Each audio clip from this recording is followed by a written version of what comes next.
Hi hello வணக்கம். நம்ம இந்த வீடியோ என்ன பார்க்க போறோம் அப்படின்னா காஸ்ட் அண்ட் மேனேஜ்மெண்ட் அக்கவுண்டிங் அப்படின்ற சப்ஜெக்ட்ல இருக்கிற எல்லா ஃபார்முலாஸும் பார்க்க போறோம். ஜெனரலா என்னோட டீச்சிங்ல நான் நிறைய பேசுவேன், ஆனா அதுல ஃபார்முலாவே இருக்காது. ஆனா இந்த வீடியோல ரொம்ப ரொம்ப கம்மியா பேச போறேன், இல்லாட்டினா முடிஞ்ச அளவுக்கு பேசாம கூட இருக்க போறேன். ஆனா ஃபுல்லா ஃபார்முலாஸா இருக்க போகுது. இந்த விஜய் அந்த ஒரு ஆடியோ லான்ச்ல பேசுற மாதிரி நம்ம நண்பர் அஜித் மாதிரி நமக்கு சூட் ஆகுதுல அப்படின்ற மாதிரி என்னன்னா ஃபார்முலா அப்ரோச்சே என்ற இருக்காது என்னோட டீச்சிங்ல. பட் ஸ்டில் இந்த வீடியோ என்ன பண்ண போறோம்னா எல்லா சாப்டர்ஸ்லயும் இருக்கிற ஃபார்முலாஸ ஒன் பை ஒன் போட்டே போறேன். இந்த வீடியோட பர்பஸ் என்னன்னா எக்ஸாம் டே ஆர் எக்ஸாமுக்கு முன்னாடி நான் 2 days இருக்கிற அந்த ப்ரிப்பரேஷன் டைம்ல இந்த வீடியோ பார்த்தோம்னா ஓவராலா காஸ்டிங் இருக்கக்கூடிய எல்லா ஃபார்முலாஸும் ரிவைஸ் ஆன மாதிரி இருக்கும். ஏன்னா ஒரு புக்ல வேரியஸ் சாப்டர்ஸ் அங்கங்க இருக்கும். ஆர் சில பேர்லாம் ஒரு பிடிஎஃப் மாதிரி போட்டுக்க சான்ஸ் இருக்கு. பேக் டு பேக் ஃபார்முலாஸ் பண்ணுவாங்க. இருந்தாலும் அதுவே ஒரு 10-15 பேஜுக்கு இருக்கும். அதை பார்க்கறதுக்கே ரொம்ப பொறுமை இருக்காது. என்னைய மாதிரி அந்த பொறுமை இல்லாத வாழைப்பழ சோம்பேறிகளுக்காகவே இந்த வீடியோ போடுறேன். சோ தட் ப்ராபபிலி இந்த வீடியோ முடியும் போது உங்களுக்கு எல்லா ஃபார்முலாவும் ஒரு கவரேஜ் கிடைச்ச மாதிரி இருக்கும். Cost and management accounting all formulas. ஆனா அந்த ஃபார்முலாஸ் சொல்லப்படாதான், ஃபார்முலேன்னு இருக்காங்க. அதனால ஃபார்முலா ஏ இ அப்படி எழுதிட்டு அப்படி எஸ் அப்படி போட்டு வச்சிருக்கேன். அழிச்சிடலாம் நம்ம. And more over channel name கட்டுறது சிஏக்கு வேற பச்சை கலர் போனோமா, கட்டுறது CA. Handle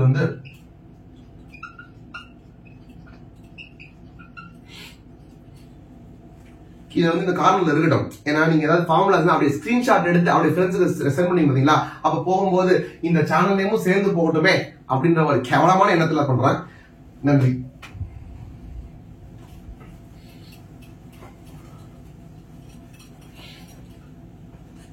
first chapter material. மெட்டீரியல்ல நான் சொல்ல போற first formula EOQ, economic order quantity. Formula root of 2AO by C. இது என்ன root of 2AO by C அப்படின்றதுக்கு டெரிவேஷன் இருக்கு. ஷார்ட்டா சொல்லணும்னா total ordering cost will be equal to total carrying cost at EOQ.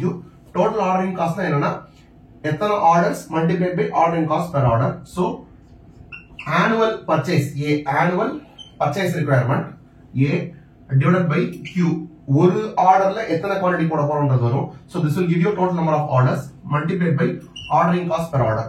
ஓகேவா? இது எதுக்கு ஈக்குவலா இருக்கும் அப்படின்னா total carrying cost ஈக்குவலா இருக்கும். நம்ம ஆர்டர் பண்ற குவாண்டிட்டி Q, பட் Q நம்ம ஹோல்ட் பண்ண இருக்க மாட்டோம், அதோட ஆவரேஜ் தான் ஹோல்ட் பண்ணுவோம். அப்படின்றதுனால Q plus 0/2 வரும். அத நான் Q/2 பிளஸ் 0 போட வேண்டிய அவசியம் இல்ல. சோ Q/2 போடுறேன்.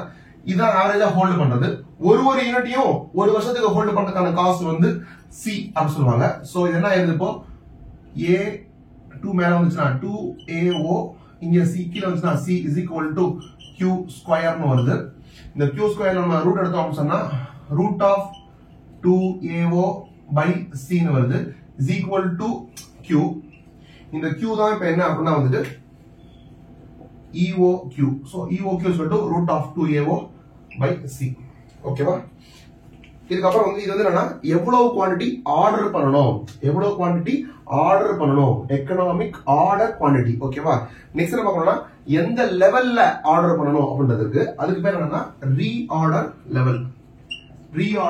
இந்த ரீஆர்டர் லெவல்னா இந்த லெவல் வந்துச்சுன்னா கையில இவ்வளவுதான் ஸ்டாக் இருக்கு வந்துச்சுன்னா இந்த லெவல்ல நீ ஆர்டர் பண்ணிடணும் அப்படின்றது. அதுக்கு என்ன அப்படின்னா ரெண்டு விஷயம், ரெண்டு மேக்ஸ்.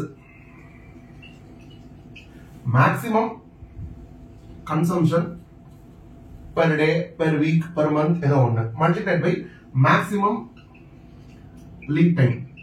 நீ ஒரு நாள்ல எவ்வளவு கன்சியூம் பண்ணுவ மேக்ஸிமமா, அண்ட் உன்னுடைய சப்ளையர் எவ்வளவு நாள் எடுத்துக்க சான்ஸ் இருக்கு அதை மல்டிப்ளை பண்ணி எடுத்தோம்னா இவ்வளவு குவாண்டிட்டி ஹோல்டு பண்ணிட்டு இருக்கும் போதே நான் ஆர்டர் போட்டேன்னு சொன்னா நான் கண்டிப்பா ஸ்டாக் அவுட் ஆக மாட்டேன். அத மீனிங் என்னன்னா அந்த ஆர்டர் எனக்கு ரீச் ஆகிறதுக்குள்ள எனக்கு கையில ஸ்டாக் இல்லாம ஜீரோன்ற சிச்சுவேஷன் வந்துடாது அப்படின்றதுனால இது ரீஆர்டர் லெவல். சரி, இந்த ரீஆர்டர் லெவல் வரும்போது எவ்வளவு குவாண்டிட்டி ஆர்டர் பண்ணணும், எவ்வளவு வேணா ஆர்டர் பண்ணலாம்.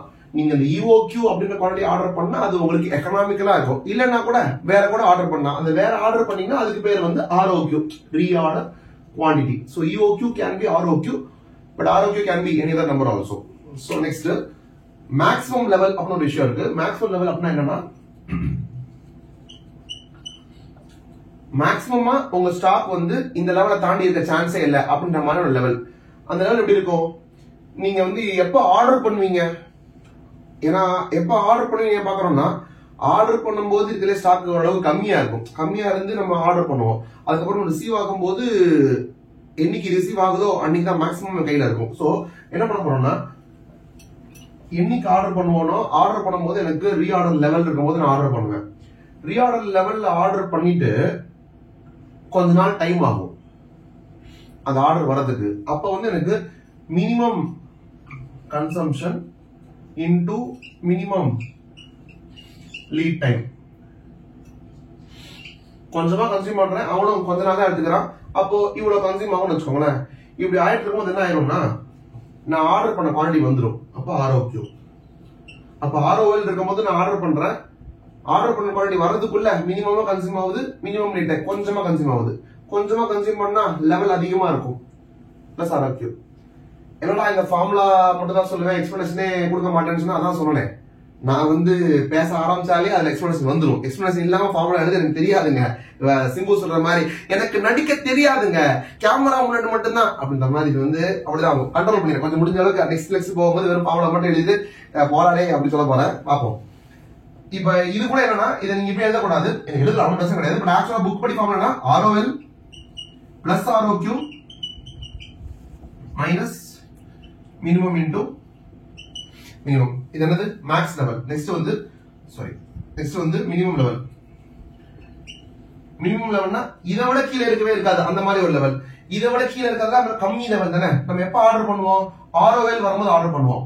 பட் ROLக்கு அப்புறம் நமக்கு கன்சியூம் ஆகிட்டே போயிட்டு இருக்குமா, அப்ப கம்மி ஆகுமா, எவ்வளவு கன்சியூம் ஆகும், ஆக்சுவலா ஃபேக்டா பேசணும்னா மேக்ஸிமம் கன்சம்ஷன் ஆகலாம், மேக்ஸிமம் லீட் டைம் எடுத்துக்கலாம். அப்ப மைனஸ் வந்து மேக்ஸ் இன்டு மேக்ஸ் ஆக சான்ஸ் இருக்கு. ஆனா அப்படி போட்டா ஆன்சர் 0 வந்துடும். ஏன்னா ரீஆர்டர் லெவலே என்னன்னா, ரீஆர்டர் லெவலே மேக்ஸ் இன்டு மேக்ஸ் தான். அப்ப இதையும் மேக்ஸ் இன்டு மேக்ஸ் போட்டா ஆன்சர் 0 வந்துடும். அந்த 0 அவாய்ட் பண்றதுக்காக ROL minus average consumption into average lead time. அப்போ இது வந்து மேக்ஸ் இன்டு மேக்ஸ். அப்ப இன்னொரு ஃபார்முலா என்ன கேட்டா, இது max into max minus average into average அப்படின்னு போடலாம் minimum level. Next average level. ஆவரேஜ்னா இந்த மேக்ஸிமம் லெவல் மினிமம் லெவலோட average, max plus minimum divided by 2.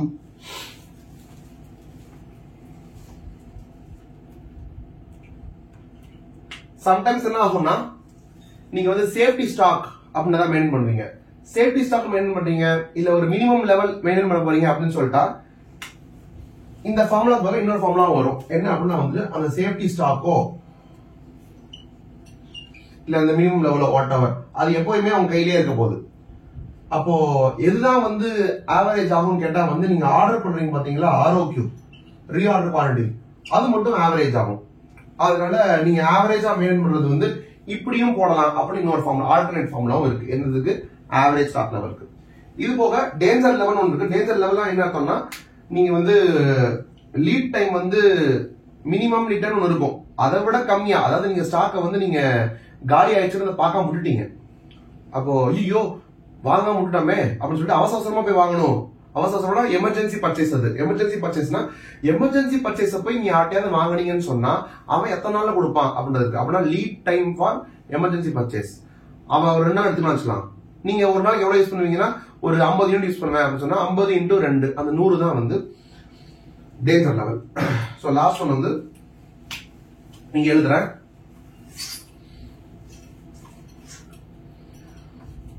danger level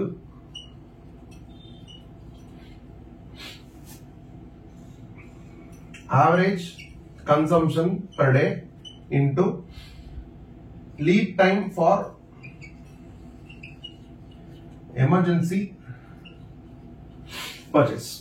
Right? இதுதான் வந்து மெட்டீரியல் சாப்டர்ல இருக்கிற various stock levels and ordering குவான்டிட்டிக்கான ஃபார்முலாஸ்.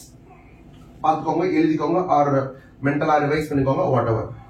அடுத்து நம்ம நெக்ஸ்ட் போக போறோம்.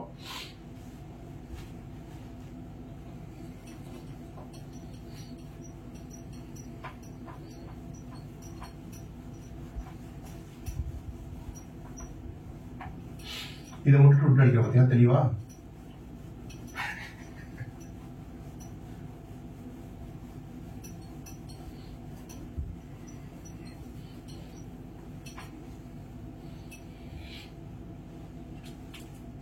இது போல வந்து உங்களுக்கு மெட்டீரியல் இஷ்யூஸ் இருக்கு. மெட்டீரியல் இஷ்யூஸ்னா வந்து FIFO, LIFO, weighted average, simple average அதெல்லாம் இருக்குல்ல. FIFO, LIFO எல்லாம் ஒன்றும் நம்ம ஃபார்முலா ஒன்றும் சொல்ல முடியாது. அதுல ஃபர்ஸ்ட் இன் ஃபர்ஸ்ட் அவுட், முதல்ல வருது முதல்ல வெளியே போகுது அவ்வளவுதான். லாஸ்ட் இன் ஃபர்ஸ்ட் அவுட்னா லாஸ்டா வருது வெளியே போகுது முதல்ல அப்படின்றது அவ்வளவுதான். சிம்பிள் ஆவரேஜ் வந்து என்ன, சிம்பிள் ஆவரேஜ்னா இப்போ வந்து ஒரு 3 பர்ச்சேஸ் இருக்குன்னு வச்சுக்கோங்க, 3 டிஃபரெண்ட் பர்ச்சேஸ் இருக்குன்னு சொன்னா க்ளோசிங் ஸ்டாக்ல அந்த 3 பர்ச்சேஸ்க்கான ஸ்டாக் உள்ள இருக்குன்னு சொன்னா அது 3 வேற வேற பிரைஸ்ல வாங்கிருப்போமா, ₹20, ₹22, ₹25 அப்படின்னு 3 பர்ச்சேஸ் பிரைஸ் இருக்குன்னு சொன்னா இது 3த்தையும் அப்படியே ஆட் பண்ணிட்டு டிவைடட் பை 3 எத்தனை கவுண்ட் இருக்கோ அதெல்லாம் போட போகுது. இது வந்து சிம்பிள் ஆவரேஜ். வெயிட்டட் ஆவரேஜ்னா என்ன அப்படின்னா வந்துட்டு வெயிட்ஸ் அப்ளை பண்ணணும். என்ன வெயிட்ஸ் அப்ளை பண்ணணும், இந்த 20 ரூபாயில எத்தனை குவாலிட்டி வாங்கினேன் அது தெரியாது இல்லையா. 20 ரூபாயில நான் வந்து ஒரு 10 குவாலிட்டி வாங்கினேன், 22ல 20 குவாலிட்டி வாங்கினேன், 25ல நான் வந்து ஒரு 5 குவாலிட்டி வாங்கினேன் அப்படின்னு சொன்னா என்ன பண்ணணும்னா 20 into 10, 22 into 20, 25 into 5 போட்டா ஒரு டோட்டல் வரும் பாத்தீங்களா. அந்த டோட்டல் நியூமரேட்டர்ல போட்டுட்டு இப்ப போய் 3 போட முடியாது, ஏன்னா உள்ளுக்குள்ள இத்தனை குவாலிட்டி இருக்கு. அப்ப அது வெயிட்ஸ் அப்ளை பண்ணிருக்கோம். அப்ப அந்த வெயிட்ஸ் ரிமூவ் பண்ணணும் இல்லையா. அப்பனா 10 plus 20 plus 5 இது மூணுத்துக்குமான டோட்டல் பாத்தீங்கன்னா 30, 35 பாத்தீங்களா, டிவைடட் பை 35 போட்டா வர்றதுதான் வந்து வெயிட் ஆவரேஜ். ரைட்டா. இப்போ இதுல வந்து என்னன்னா நீங்க குவாலிட்டி பர்ச்சேஸ் பண்ணும்போது மெட்டீரியல் பர்ச்சேஸ் பண்றீங்க, மெட்டீரியல் பர்ச்சேஸ் பண்ணும்போது என்னென்ன காஸ்ட் ஆட் பண்ணிக்கணும், என்னென்ன காஸ்ட் மைனஸ் பண்ணிக்கணும் அப்படின்னு தான் இருக்கும். அதெல்லாம் ஃபார்முலா கிடையாது. எதெல்லாம் வந்து நீங்க அந்த காசை வந்து நீங்க திருப்பி ரெக்கவர் பண்ண முடியாதோ அதெல்லாம் நீங்க ஆட் பண்ணிப்பீங்க. எதெல்லாம் வந்து நீங்க வேற யாராவது கொடுத்துருவாங்க, கவர்மெண்ட் திருப்பி கொடுத்துரும் இந்த ஃபார்ம் ஆஃப் ITC அப்படின்ற மாதிரி விஷயம் வந்துச்சுன்னு சொன்னா அதெல்லாம் இன்க்ளூட் பண்ண மாட்டீங்க. மோர் ஓவர் அதுல வந்து சப்போஸ் வந்து காசு தான், ஆனா வந்து யாரும் தரவும் மாட்டாங்க, இருந்தாலும் ஆட் பண்ணிக்க கூடாது அப்படின்னு சில ஐட்டம் இருக்கும். ஏன்னா ஃபார் எக்ஸாம்பிள் டெமரேஜ் இருக்குன்னு வச்சுக்கோங்க. டெமரேஜ் வந்து ஒரு பெனால்ட்டி மாதிரி. அந்த பெனால்ட்டி ஏதாவது தப்பு பண்ணிருக்க, லேட்டா போய் டெலிவரி எடுத்திருக்க, அதனால வந்துச்சு, அப்ப அது பெனால்ட்டி தானே, அது எப்படி நீ காஸ்ட் ஆட் பண்ண முடியும்னு சொல்லி அதை நம்ம காஸ்ட் மெட்டீரியல் காஸ்ட் பண்ண மாட்டோம், அது அப்நார்மல் லாஸ் பண்ணி நம்ம காஸ்ட் இமெயில் கொண்டு போயிருவோம். இந்த மாதிரி இதெல்லாம் பண்ணி ஒரு காஸ்ட்னு வருது பாத்தீங்களா, purchase price, transportation cost, insurance அதெல்லாம் போட்டு காஸ்ட் வருது பாத்தீங்களா. அந்த காஸ்ட்டை நார்மல் லாஸ் இருக்கும்போது எப்படி நீங்க ட்ரீட் பண்ணணும் அப்படின்றதுக்கு அதுக்கு என்ன ஃபார்முலா அப்படின்னா வந்து total cost divided by total units minus normal loss units. மொத்தமா 1 லட்சம் காசு வந்து வச்சுக்கோங்க, நீங்க அதுல 10,000 யூனிட் வாங்கியிருக்கீங்க, ஆனா அதுல வந்து ஒரு 500 யூனிட்ஸ் வந்து நார்மல் லாஸ் அப்படின்னு சொன்னா இந்த 1 lakh வந்து 10,000 யூனிட்ஸ் கிடையாது. 1 lakh வந்து மைனஸ் எவ்வளவு வருது, 9,000 யூனிட்ஸ்க்கா. இது போட்டா என்ன வருது, அதான் வந்து பெர் யூனிட்டுக்கான காஸ்ட், குட் யூனிட்டுக்கான காஸ்ட் அப்படின்ற மாதிரி பண்ணிடுவோம். இதான் வந்து மெட்டீரியல் சாப்டர் ஃபார்முலாஸ். நெக்ஸ்ட் வந்து லேபர் சாப்டர் போலாம்.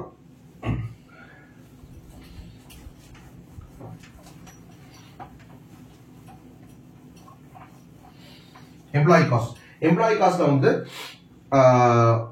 மெயினா பார்க்க வேண்டியது வந்து இந்த ஓவர் டைம் ஒன்று இருக்கு, போனஸ் ஒரு விஷயம் இருக்கு, அப்புறமா வந்து ஐடல் டைம் ஒன்று இருக்கு. இதான் பிராடா பார்க்க வேண்டியது.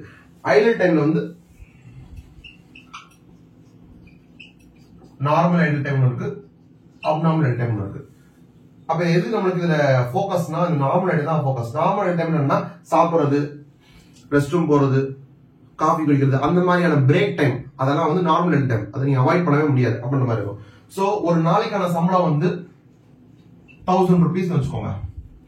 அவன் ஆபீஸ்க்கு வர டைம் வந்து 9 hours அப்படின்னு சொன்னா அதுல வந்து ஒரு 45 minutes வந்து லஞ்ச் பிரேக், ஒரு 15 minutes வந்து டீ பிரேக் அப்படின்னு சொன்னா மொத்தமா ஒரு 1 hour வந்து அவனுக்கு நார்மல் ஐடல் டைமா இருக்கு. அப்புறம் 9 hours வந்தா கூட அந்த 1 hour ஒர்க் பண்ண மாட்டான். அப்ப நான் எஃபெக்டிவா எவ்வளவு ஒர்க் பண்ணுவான், 8 hours தான் ஒர்க் பண்ணுவான். சோ இந்த 1000 rupees வந்து 9 ஹவர்ஸ்க்கு பே பண்ற அமௌண்ட் கிடையாது, அது வந்து 8 ஹவர்ஸ்க்கு பே பண்ற அமௌண்ட் தான் அப்படின்னு சொல்லி total cost divided by total hours minus normal idle time hours.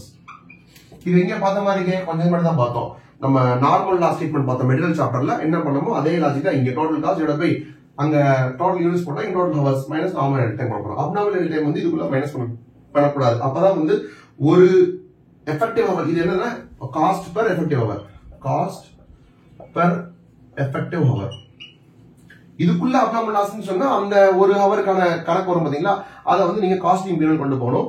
அதை வந்து நம்ம இந்த ஹவருக்குள்ள உள்ள கொண்டு வந்து உட்கார வைக்கக்கூடாது. பேசிக்கலி டினாமினேட்டர்ல மைனஸ் பண்ணி அப்ளை பண்ணக்கூடாது. ஓகேவா? இது ஐடியல் டைப். இதுக்கு அந்த போனஸ் விஷயம் பார்க்கணும்னு சொன்னா போனஸ் என்னென்ன இருக்கு அப்படின்னா வந்து ஃபர்ஸ்ட் ஆஃப் ஆல் போனஸ் வந்து ப்ரொடக்ஷன் போனஸ். ஒருத்தன் வந்து ஸ்லோவா ஒர்க் பண்றான், ஒருத்தன் ஃபாஸ்டா ஒர்க் பண்றான். ஃபாஸ்டா ஒர்க் பண்றவன் வந்து சீக்கிரமா முடிச்சுட்டு கொஞ்சம் எக்ஸ்ட்ரா டைம் இருக்கு, அதுல போய் அவன் எக்ஸ்ட்ரா வேற ஒர்க் பண்ண போறான்.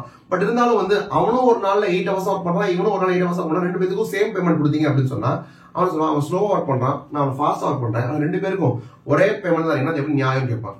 ஆனா அப்படின்னா நான் உங்களுக்கு ஃபாஸ்டா ஒர்க் பண்றதுனால கொஞ்சம் டைம் சேவ் பண்ணுறேன் பாத்தீங்களா, அதுல வந்து எனக்கு கொஞ்சம் அமௌண்ட், உனக்கு ஒரு காஸ்ட் கட்டிங் இருக்குல்ல, அந்த காஸ்ட் கட்டிங் எனக்கு கொஞ்சம் ஷேர் கொடுன்றான். அதான் வந்து ப்ரொடக்ஷன் போனஸ். ஓகேவா?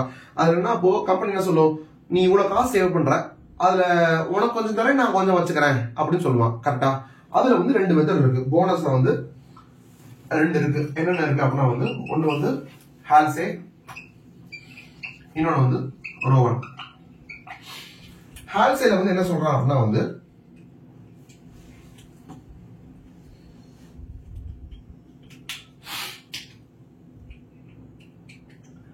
நான் என்ன தரேன் அப்படின்னா வந்துட்டு இது வந்து போனஸ் இல்லையா, போனஸ் போக நார்மல் பேமெண்ட் தரணும். அப்ப ஹால்சேல பேமெண்ட் எப்படி இருக்கும் அப்படின்னா டைம் டேக்கன், எடுத்துக்கிற time taken into rate, work பண்ண டைத்துக்கு காசு தரணும். அது ரோவன்ல என்ன இருக்கும், time taken into rate, work பண்ணாம காசு கொடுத்துடணும்.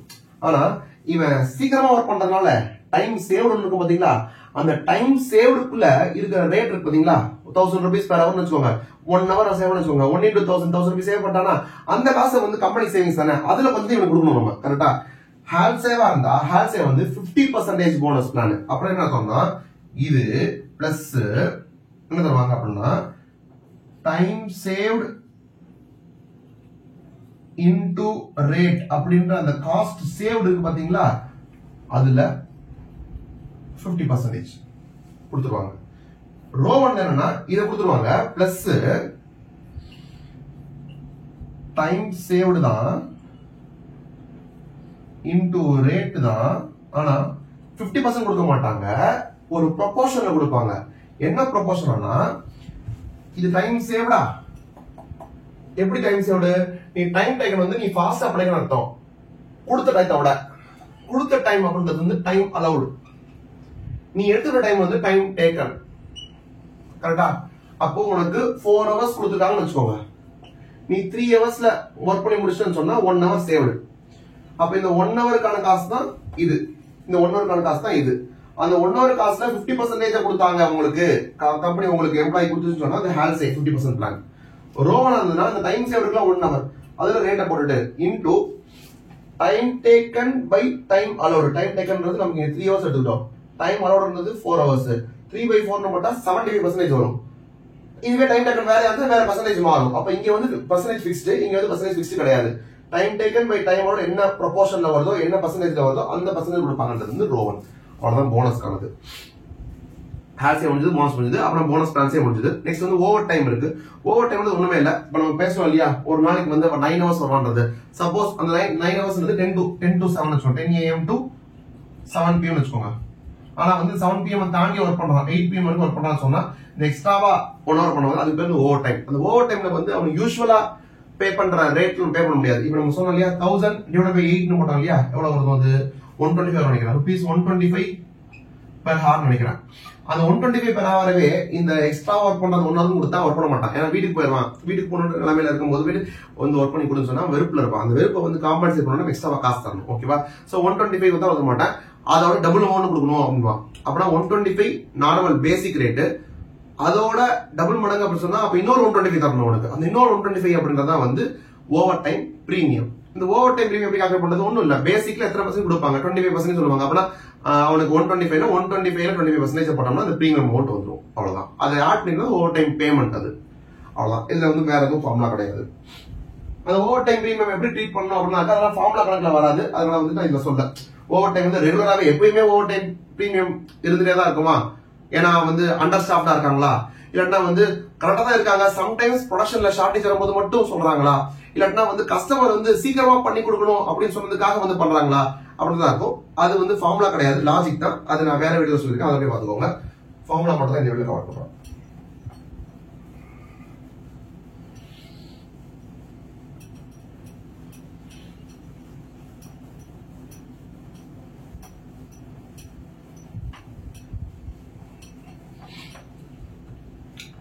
அடுத்து நமக்கு வந்து லேபர் இருந்தாலே வந்து எஃபிஷியன்சி ஒரு விஷயம் இருக்கும். இப்போ ஒரு வேலையை செய்யறதுக்கு வந்து 100 ஹவர்ஸ் ஆகும்னு சொன்னா எல்லாருமே வந்து 100 ஹவர்ஸ் செஞ்சுவாங்கன்ற அவசியம் கிடையாது. ஏன்னா நம்ம எம்ப்ளாய் பண்ற ஆட்கள் எல்லாமே பெர்ஃபெக்டா இருக்கணும்னு அவசியம் கிடையாது. அவன் வந்து சப்போஸ் 80% எஃபிஷியன்சில இருக்கான்னு வச்சுக்கோங்களேன். இப்போ 100 ஹவர்ஸ் கொடுத்தோம்னா அந்த வேலையை வந்து அவன் ஃபுல்லா முடிக்க மாட்டான். அவன் 80% எஃபிஷியன்சி இருக்கிறதுனால இந்த 100 ஹவர்ஸும் ஒர்க் பண்ணா கூட அந்த ஒர்க்ல வந்து 80% தான் முடிச்சு வைப்பான், இன்னும் கொஞ்சம் பெண்டிங் இருக்கும். அப்ப என்ன அப்படின்னா வந்துட்டு அந்த எஃபிஷியன்சி பர்சன்டேஜ்ன்றது ஒரு முக்கியமான நம்பர். எஃபிஷியன்சி பர்சன்டேஜ்னா என்ன அப்படின்னா, ஒரு வேலையை செய்யறதுக்கான அலவுடு ஹவர்ஸ் இருக்கும்ல, ஸ்டாண்டர்ட் ஹவர்ஸ். சப்போஸ் ஒரு வேலையை செய்யறதுக்கான அலவுடு ஹவர்ஸ் வந்து 100ன்னு வச்சுக்கோங்க, ஓகேவா? ஆனா அவன் அதை செய்யறதுக்கு எவ்வளவு ஹவர்ஸ் எடுத்துக்கணும் இருக்கும் பாத்தீங்களா, ஆக்சுவல் ஹவர்ஸ். ஃபார் எக்ஸாம்பிள் அது வந்து 125 வச்சுக்கோங்க. அப்போ 100 ஹவர் எடுக்க வேண்டிய ஒர்க்க நீ 125 எடுக்கிறியா, அப்போ நீ எஃபிஷியன்சி சூப்பர் எஃபிஷியன்சி கிடையாது, எஃபிஷியன்சி லெவல் கம்மியா தான் இருக்கு இல்லையா. அப்போ 100/125, 25 4s are 25 5s are 45னா வந்து அது 80%, 0.8 வருது, which is 80%. அப்ப எஃபிஷியன்சி லெவல் வந்து 80% சொல்லுவாங்க. அப்போ ஒரு 100 ஹவர் ஒர்க்குக்கு நீ 100 ஹவர் போய் அவன்கிட்ட கொடுத்தீங்கன்னா வேற முடியாது. நீ எவ்வளவு ஒர்க் பண்ணணும்னா 125 ஹவர்ஸ் அவனுக்கு நீ அலாட் பண்ணாதான் 125 ஹவர்ஸும் ஒர்க் பண்ணி 80% எஃபிஷியன்சில ஒர்க் பண்ணி அவன் 100 ஹவருக்கான ஆக்சுவல் ஒர்க் கொடுக்க முடியும் அவனால. அதனால ஒரு எஃபிஷியன்சி பர்சன்டேஜ் கண்டுபிடிச்சுன்னு சொன்னா பேக் ஒர்க் பண்ணணும். எனக்கு இந்த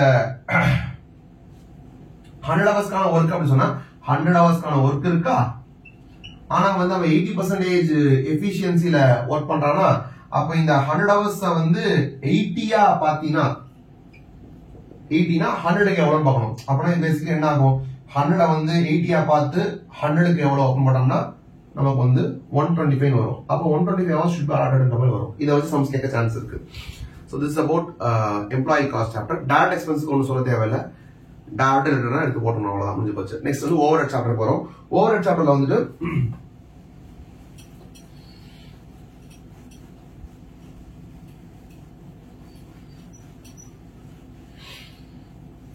அந்த அப்போர்ஷன்மெண்ட் ரீஅப்போர்ஷன்மெண்ட் எப்படி எப்படி பண்றது, டைரக்ட் டிஸ்ட்ரிபியூஷனா இல்லாட்டினா வந்து நான் ரெசிப்ரோக்கலா, ஒருதலை காதலா இல்ல இருதலை காதலா அப்படின்றதெல்லாம் வந்து இதுல பேச முடியாது. ஏன்னா அதுல எதுவுமே வந்து ஃபார்முலா கிடையாது, அதெல்லாம் ஒரு ப்ரொசீஜர் மாதிரி தான், லாஜிக் இருக்கு. அது அந்த வீடியோல பாருங்க, வேற வீடியோல பாருங்க. இதுல வந்து ஓவர் ஹெட்ஸ்ல வந்து எங்க ஃபார்முலா வரும்னா வந்து அப்சார்ப்ஷன் டைம்ல தான் ஃபார்முலா வரும். அப்சார்ப்ஷன் பண்ணும்போது நம்ம ஓவர் ஹெட்ஸ் என்ன ஓவர் ஹெட்ஸ், ஃபேக்டரி ஓவர்ஸ் வச்சுக்கோங்க. ஃபேக்டரி ஓவர்ஸ் எப்படி எப்படிலாம் அப்சார்ப் பண்ணலாம் அப்படின்னா வந்து பேஸ்ட் ஆன் யூனிட்ஸ் அப்சார்ப் பண்ணலாம். எந்த யூனிட்ஸ், பட்ஜெட்டிங் யூனிட்ஸ். வேற எப்படி அப்சார்ப் பண்ணலாம் factory overheads, budgeted hours. அந்த ஹவர்ஸுக்குள்ள டைரக்ட் லேபர் ஹவர்ஸ் இருக்கு, பட்ஜெட்டட் மெஷின் ஹவர்ஸ் இருக்கு. இந்த வழியிலலாம் ரெக்கவர் பண்ணலாம். இது யூனிட் பேஸ்ட், இது ரெண்டும் ஹவர்ஸ் பேஸ்ட். எல்லாமே என்னது பட்ஜெட்டட். அந்த பீரியட்ல எவ்வளவு ஹவர்ஸ் ஒர்க் பண்ணலாம், அந்த பீரியட்ல எவ்வளவு யூனிட்ஸ் வந்து மேனுஃபேக்சர் பண்ணலாம், அந்த டைமை பொறுத்து எவ்வளவு டைம் இருக்கோ அந்த அவைலபிலிட்டி பேஸ் பண்ணி இவ்வளவு பண்ணலாம். ஏன்னா இந்த ஓவர் ஹெட்ஸ் அப்படின்றது வந்து இதுவா இருக்கலாம், ஐ மீன் வேரியபிளா இருக்கலாம், பிக்ஸ்டா இருக்கலாம். பிக்ஸ்டா இருந்துன்னு சொன்னா நம்ம ஒரு பர்டிகுலர் பீரியடுக்கான காஸ்ட் தான். சப்போஸ் ரெண்ட் வச்சுக்கோங்க, ரெண்ட் வந்து பிக்ஸ்டு. அப்ப அந்த பீரியட்ல எவ்வளவு ப்ரொடியூஸ் பண்ண முடியும் அப்படின்றத பேஸ் பண்ணி நம்ம லிங்க் பண்ணிடுவோம்.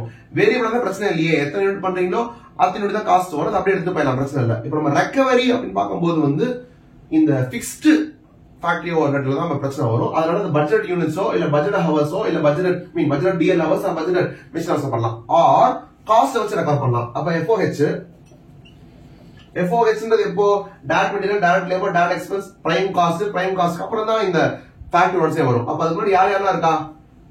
டைரக்ட் மெட்டீரியல் இருக்கான், டைரக்ட் லேபர் இருக்கான், டைரக்ட் எக்ஸ்பென்ஸ் இருக்கான். பட் பொதுவாக அதை போய் லிங்க் பண்ண மாட்டாங்க. அதனால இது எல்லாத்தையும் ஆட் பண்ணா என்ன பேரு? பிரைம் காஸ்ட் போடலாம். இதெல்லாம் வந்து ரெக்கவரி மெத்தட். இப்படி போட்டா பெர் யூனிட்டுக்கு எவ்வளவு ரெக்கவர் பண்ண வரும்? இது வந்து ஒரு ஹவர் நீ மேனுஃபேக்சர்ல அந்த ப்ராடக்ட் செய்யறதுக்கு 1 hour யூஸ் பண்ணிருந்தா ரெக்கார்ட் பண்ணும். சப்போஸ் ஒரு ப்ராடக்ட் நீ 5 hours யூஸ் பண்ண சொன்னா இந்த ரேட் மல்டிப்ளை பை 5 பண்ணணும். அந்த மாதிரி தான் இது எல்லாமே. இது எப்படின்னா டைரக்ட் மெட்டீரியல் காஸ்ட் வந்து 1 lakh இருக்கு, ஃபேக்டரி ஓவர்ஸ் வந்து 5 lakhs இருக்குன்னு சொன்னா 5 by 1 பண்ணோம்னா இது ஒரு என்ன வரும்? ஃபைன் வரும் இல்லையா? இது ₹1 இருந்தா ₹5 பண்ணுன்ற மாதிரி இருக்கும். இல்லாட்டினா வந்து சப்போஸ் இது 80,000 இருக்குன்னு சொன்னா வந்து உங்களுக்கு 0.8 வரும். இந்த 0.8 நத்திங் பட் ₹1 டைரக்ட் மெட்டீரியல் இருந்ததுன்னா இங்க 0.8 வரும். 0.8 இஸ் நத்திங் பட் 80% அப்படியே எக்ஸ்போஸ் பண்ணலாம். அதே லாஜிக் எல்லாமே. இதெல்லாம் யூனிட்ஸும் ஹவர் ஸ்பேஸ் லிங்க் பண்றது, ரெக்கவர் பண்றது, இதெல்லாம் வந்து ஒரு காஸ்ட் பேஸ் ரெக்கவர் பண்றது. இது எல்லாமே என்ன அப்படின்னா வந்து ஓவர்ஹெட் ரெக்கவரி ரேட். அண்ட் அந்த ஓவர்ஹெட் ரெக்கவரி ரேட்டை வந்து நம்ம என்னன்னு சொல்லுவோம்னா predetermined overhead recovery rate. ஏன்னா ப்ரீ டிட்டர்மைன் ஏன் சொல்றாங்கன்னா முன்னாடியே டிசைட் பண்ணிடுறோமே என்ன ரேட்ல ரெக்கவர் பண்ணணும்ன்றது. அது ஏன்னா பட்ஜெட்டட் யூனிட்ஸ் இதுவுமே என்னது ஆக்சுவல் கிடையாது, பட்ஜெட்டட் தான். Budgeted overheads by budgeted units எல்லாமே பட்ஜெட். அப்பனா வந்து முன்னாடியே தெரிஞ்சதுல முன்னாடியே ரெக்கவரி ரேட்டை டிட்டர்மைன் பண்ணிடுறாங்கல, அதனால predetermine overhead recovery rate. ரைட்டா? இப்படி முன்னாடியே வச்சு பண்றதுனாலதான் ஒரு பிரச்சனை வரும். Under recovery or over recovery, under absorption or over absorption வரும். அது என்ன அப்படின்னா இப்படி நினைக்கிறியே இதே மாதிரி இன்கர் ஆகணும் அப்படின்ற அவசியம் இல்லையே. அதே பட்ஜெட் யூனிட்ஸ் இவ்வளவு இருக்குன்றியே, ஆனா ரியாலிட்டியில ஆக்சுவல் யூனிட்ஸ் இதே மாதிரி இருக்கணும்ன்ற அவசியம் இல்லையே அப்படின்னு பாத்தீங்களா? அங்கதான் வந்து உங்களுக்கு அண்டர் அப்சார்ப்ஷன் ஓவர் அப்சார்ப்ஷன் வரும். அப்ப அதுக்கான ஃபார்முலா பார்க்கலாம். அண்டர் அப்சார்ப்ஷன் அப்படின்னா என்ன அப்படின்னா அண்டர் அப்சார்ப்ஷன் நத்திங் பட் நீ இன்கர் பண்ற overheads which is actual overheads minus என்னது அண்டர் அப்சார்ப்ஷன். அப்படின்னா அப்சார்ப் பண்ண முடியாது தானே, அப்ப எதை மைனஸ் பண்ணும்? அப்சார்ப் பண்ணத மைனஸ் பண்றதுனா அண்டர் அப்சார்ப்ஷன், அண்டர் அப்சார்ப் பண்ண முடியாதது வரும். So actual overheads minus absorbed overheads. ரைட்டா? இந்த ஆக்சுவல் ஓவர்ஹெட்ஸ் என்ன அப்படின்னா வந்து இப்ப நீ சொன்னீங்க இந்த பட்ஜெட் ஓவர்ஹெட்ஸ் மாசத்துக்கு 1 lakh ரெண்ட் வரும்னு நினைச்சியே, அது பட்ஜெட்டட். ஆனா ரியாலிட்டியில நீ வந்து 1,10,000 கட்டுற மாதிரி ஆச்சுன்னு வச்சுக்கோ, அந்த 1,10,000 தான் ஆக்சுவல் ஓவர்ஹெட்ஸ்.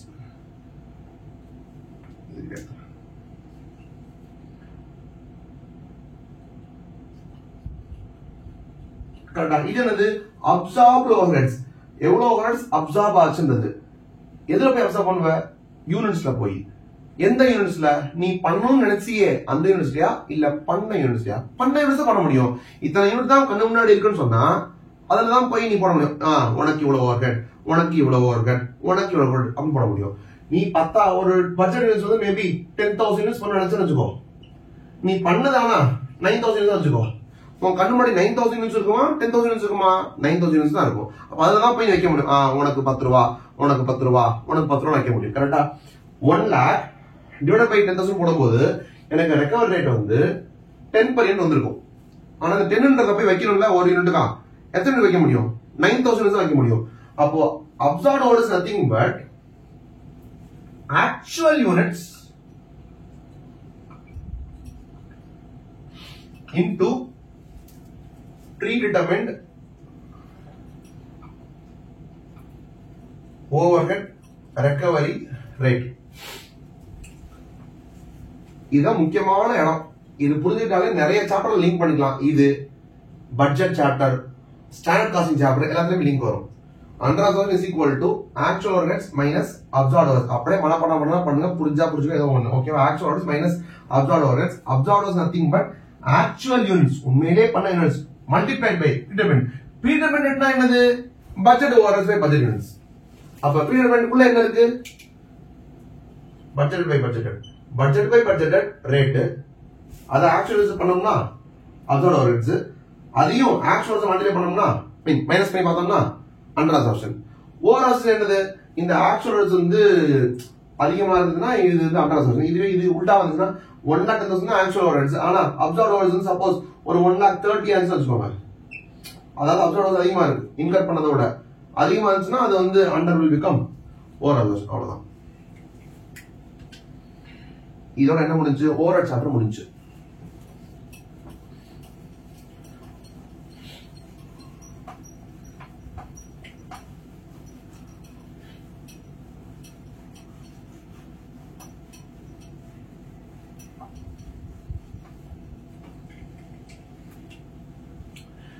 நெக்ஸ்ட் வந்து ABC, activity based costing. Activity based காஸ்டிங்ல வந்து நிறைய ஃபார்முலாஸ் கிடையாது.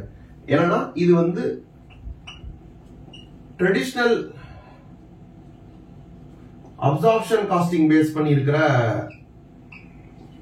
ஓவர்ஹெட்ஸ் பார்த்தோம் இல்லையா, அதுக்கு வந்து ஒரு மாற்றா வந்தது. ஏன்னா அதுல வந்து சில தப்புகள் இருக்கு. என்ன தப்புனா வந்துட்டு ஓவர்ஹெட்ஸை வந்து மொத்தமா எல்லாத்தையுமே வந்து எல்லா டைப் ஆஃப் ஓவர்ஹெட்ஸையும் அப்படின்னு உள்ளுக்குள்ள நிறைய ஓவர்ஹெட்ஸ் நிறைய விஷயம் உள்ள இருக்கும்ல. ரெண்ட் இருக்கும், சூப்பர்வைசர் சேலரி இருக்கும், அதுக்கப்புறம் மிஷின் டெப்ரிசியேஷன் இருக்கும், நிறைய சாப்பிட்ற ஐட்டம் அது இருக்கும். சாப்பிட்ற ஐட்டம்னா அந்த லேபர் சாப்பிட்டுருப்பாங்க, சாப்பாடு இருக்கும், ஸ்டோர்ஸ் டிபார்ட்மெண்டோட காஸ்ட் இருக்கும், இவ்வளவு இருக்கு. எல்லாத்தையும் சேர்த்து மொத்தமா கொண்டு போய் யூனிட்ஸ் ஆலையோ இல்ல வந்து மிஷின் ஹவர்ஸ் ஆலையோ டிவைட் பண்ணா அப்படின்னு சொன்னா எல்லா காஸ்டையும் ஒரே பேசிஸ்ல உள்ள கொண்டு வரோம் பாத்தீங்களா.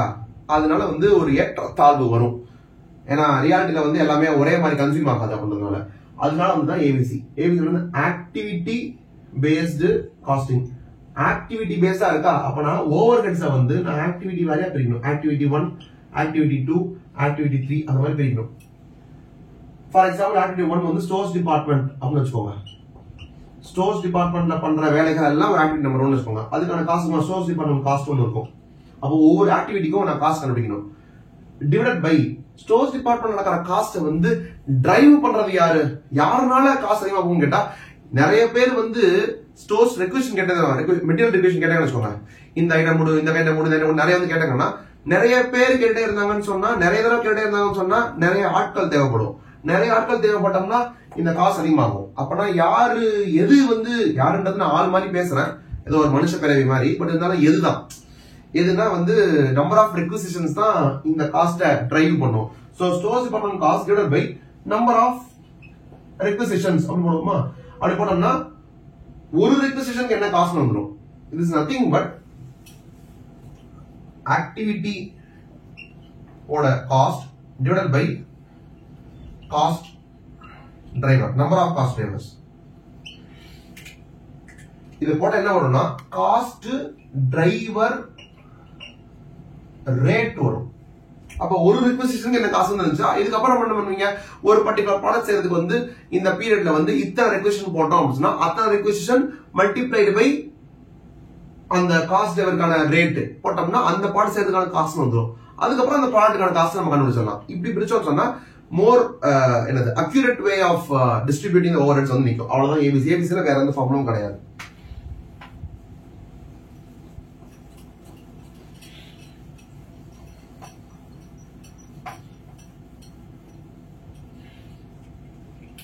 அடுத்து வந்து காஸ்ட் ஷீட்.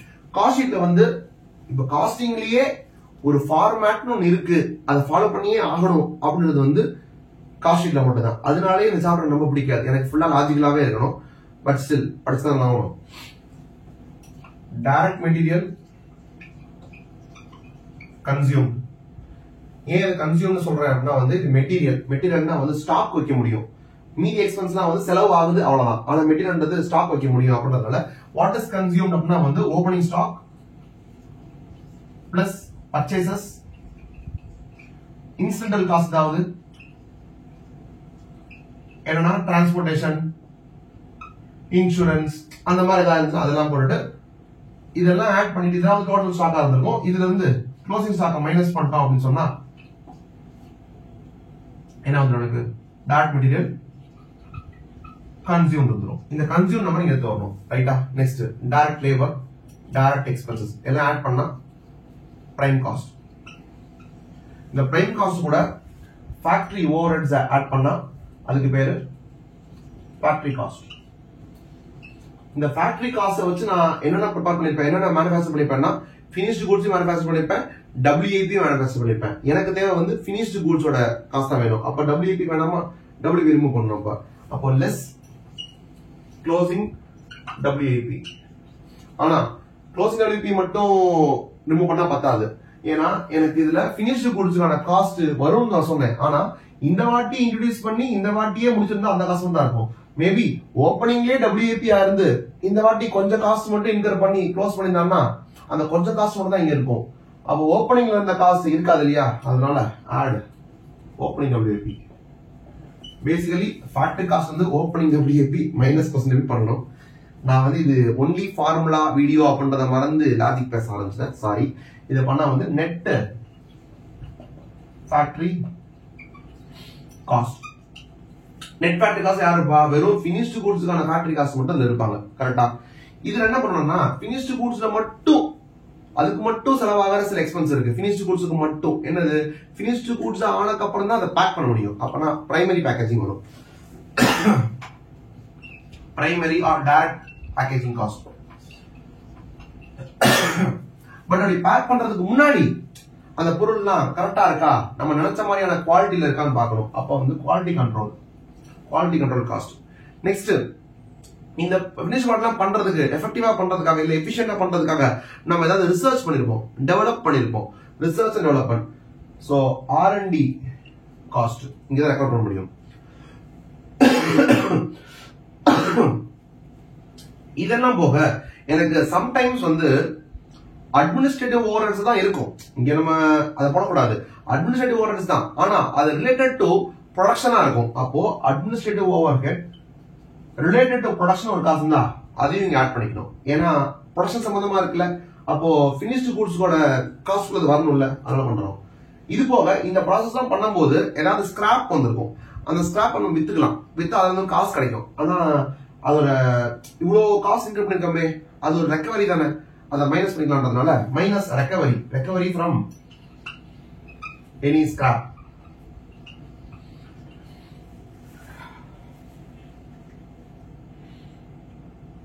இதெல்லாம் மட்டும் என்ன வந்துடும்னா எனக்கு காஸ்ட் ஆஃப் ப்ரொடக்ஷன் வந்துடும். ஓகேவா? காஸ்ட் ஆஃப் ப்ரொடக்ஷன் வந்து இங்க வந்துக்கிறேன். காஸ்ட் ஆஃப் ப்ரொடக்ஷன் வந்து பினிஷ்டு கூட்ஸுக்கான எல்லா பினிஷ்டு கூட்ஸுக்கான காஸ்ட் ஆஃப் ப்ரொடக்ஷன் இருக்கும். ஆனா நான் போடுற காஸ்ட் வந்து சேல்ஸோட போய் கம்பேர் பண்ண போறேன். சேல்ஸ்னா என்னது, வித்த கூட்ஸுக்கான சேல்ஸ் வேல்யூ. அப்ப எனக்கு காஸ்டும் வந்து அந்த வித்த கூட்ஸுக்கான காஸ்ட் தான் வேணும். அப்படின்றதுனால இதுல இருந்து ஸ்டாக் க்ளோசிங் ஸ்டாக்ல இருந்து ரிமூவ் பண்ணணும். அதனால so minus closing stock of finished goods. முன்னாடியே சொன்ன மாதிரி ஓப்பனிங் ஸ்டாக், இந்த WIP சொன்ன அதே லாஜிக் படி plus opening stock of finished goods. இது பண்ண என்ன வரும்னா காஸ்ட் ஆஃப் கூட்ஸ் சோல்ட் வரும். காஸ்ட் ஆஃப் கூட்ஸ் சோல்ட் சொல்றோம், பேர் தான் அப்படி. ஆனா அது எல்லாமே என்னது, வெறும் ப்ரொடக்ஷன் காஸ்ட் தான். ப்ரொடக்ஷன் தவிர இன்னும் ரெண்டு காஸ்ட் இருக்கு, அட்மினிஸ்ட்ரேட்டிவ் ஓவர்ஹெட்ஸ் இருக்கு, செல்லிங் அண்ட் டிஸ்ட்ரிபியூஷன் ஓவர்ஹெட்ஸ் இருக்கு. சோ நெக்ஸ்ட் அதை ஆட் பண்ணுவோம். AOH selling and distribution overheads. இத போட்டா காஸ்ட் ஆஃப் கூட்ஸ் சோல்ட்ல இருந்து எனக்கு காஸ்ட் ஆஃப் சேல்ஸ் வந்துரும். காஸ்ட் ஆஃப் சேல்ஸ் அதுவே வந்துச்சுன்னா அப்ப என்னது, அப்புறம் சேல்ஸ் தான். சோ காஸ்ட் ஆஃப் சேல்ஸையும் கம்பேர் பண்ணோம்னா எனக்கு ப்ராஃபிட் வந்துரும். இதான் வந்து காஸ்ட் ஷீட்டோட ஃபார்மேட். மனப்பாடம் பண்ணணும்ன்ற அவசியம் கிடையாது, லாஜிக்கலாவே புரிஞ்சுக்கலாம். This is about cost sheet.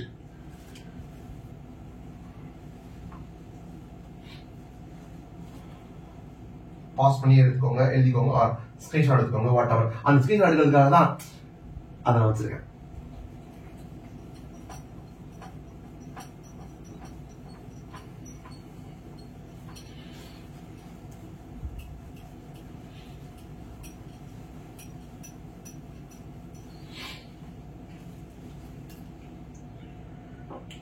Next வந்து காஸ்ட் அக்கௌண்டிங்.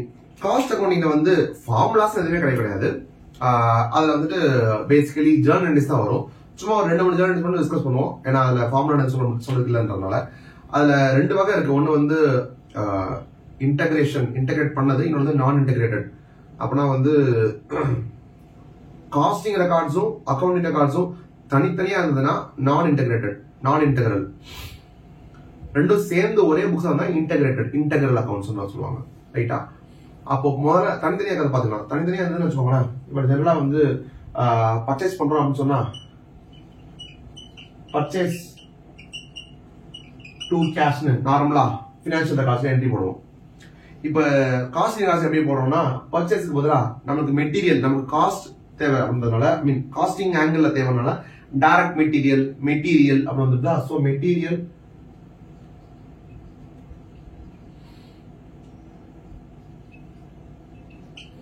கண்ட்ரோல் அக்கௌண்ட் போடுவோம், ஆர் ஸ்டோர்ஸ் கண்ட்ரோல் அக்கௌண்ட் போடுவோம். ஓகேவா? டூ கேஷ் பாத்தீங்களா? இந்த கேஷ்ன்றது வந்து ஒரு ரியல் அக்கௌண்ட் இல்லையா? இந்த மாதிரி ரியல் அக்கௌண்ட், பர்சனல் அக்கௌண்ட் இதெல்லாம் மெயின்டைன் பண்ண மாட்டோம். ஏன்னா அதெல்லாம் வந்து காஸ்ட் ரெக்கார்ட்ஸ் தேவையில்லை. அப்படின்றதுனால வந்து இப்படியாப்பட்ட ஒரு லெஜரை மெயின்டைன் பண்ண மாட்டோம். அப்படின்றதுனால டபுள் என்ட்ரி போடுறதுக்கு எதுவுமே இருக்காது. அப்ப டபுள் என்ட்ரியை ஜஸ்ட் க்ளோஸ் பண்றதுக்காக to cost ledger control account use பண்ணுவோம். ஓகேவா? இதுதான் வந்து காஸ்ட் ரெக்கார்ட்ஸ்ல போட வேண்டிய என்ட்ரி. அப்ப பினான்சியல் ரெக்கார்ட்ஸ் இப்படி போட வேண்டிய என்ட்ரியை வந்து காஸ்ட் ரெக்கார்ட்ஸ் இப்படி போடணுன்ற மாதிரி இருக்கும். அப்போ நான் இன்டெகிரல்னா இதுதான்.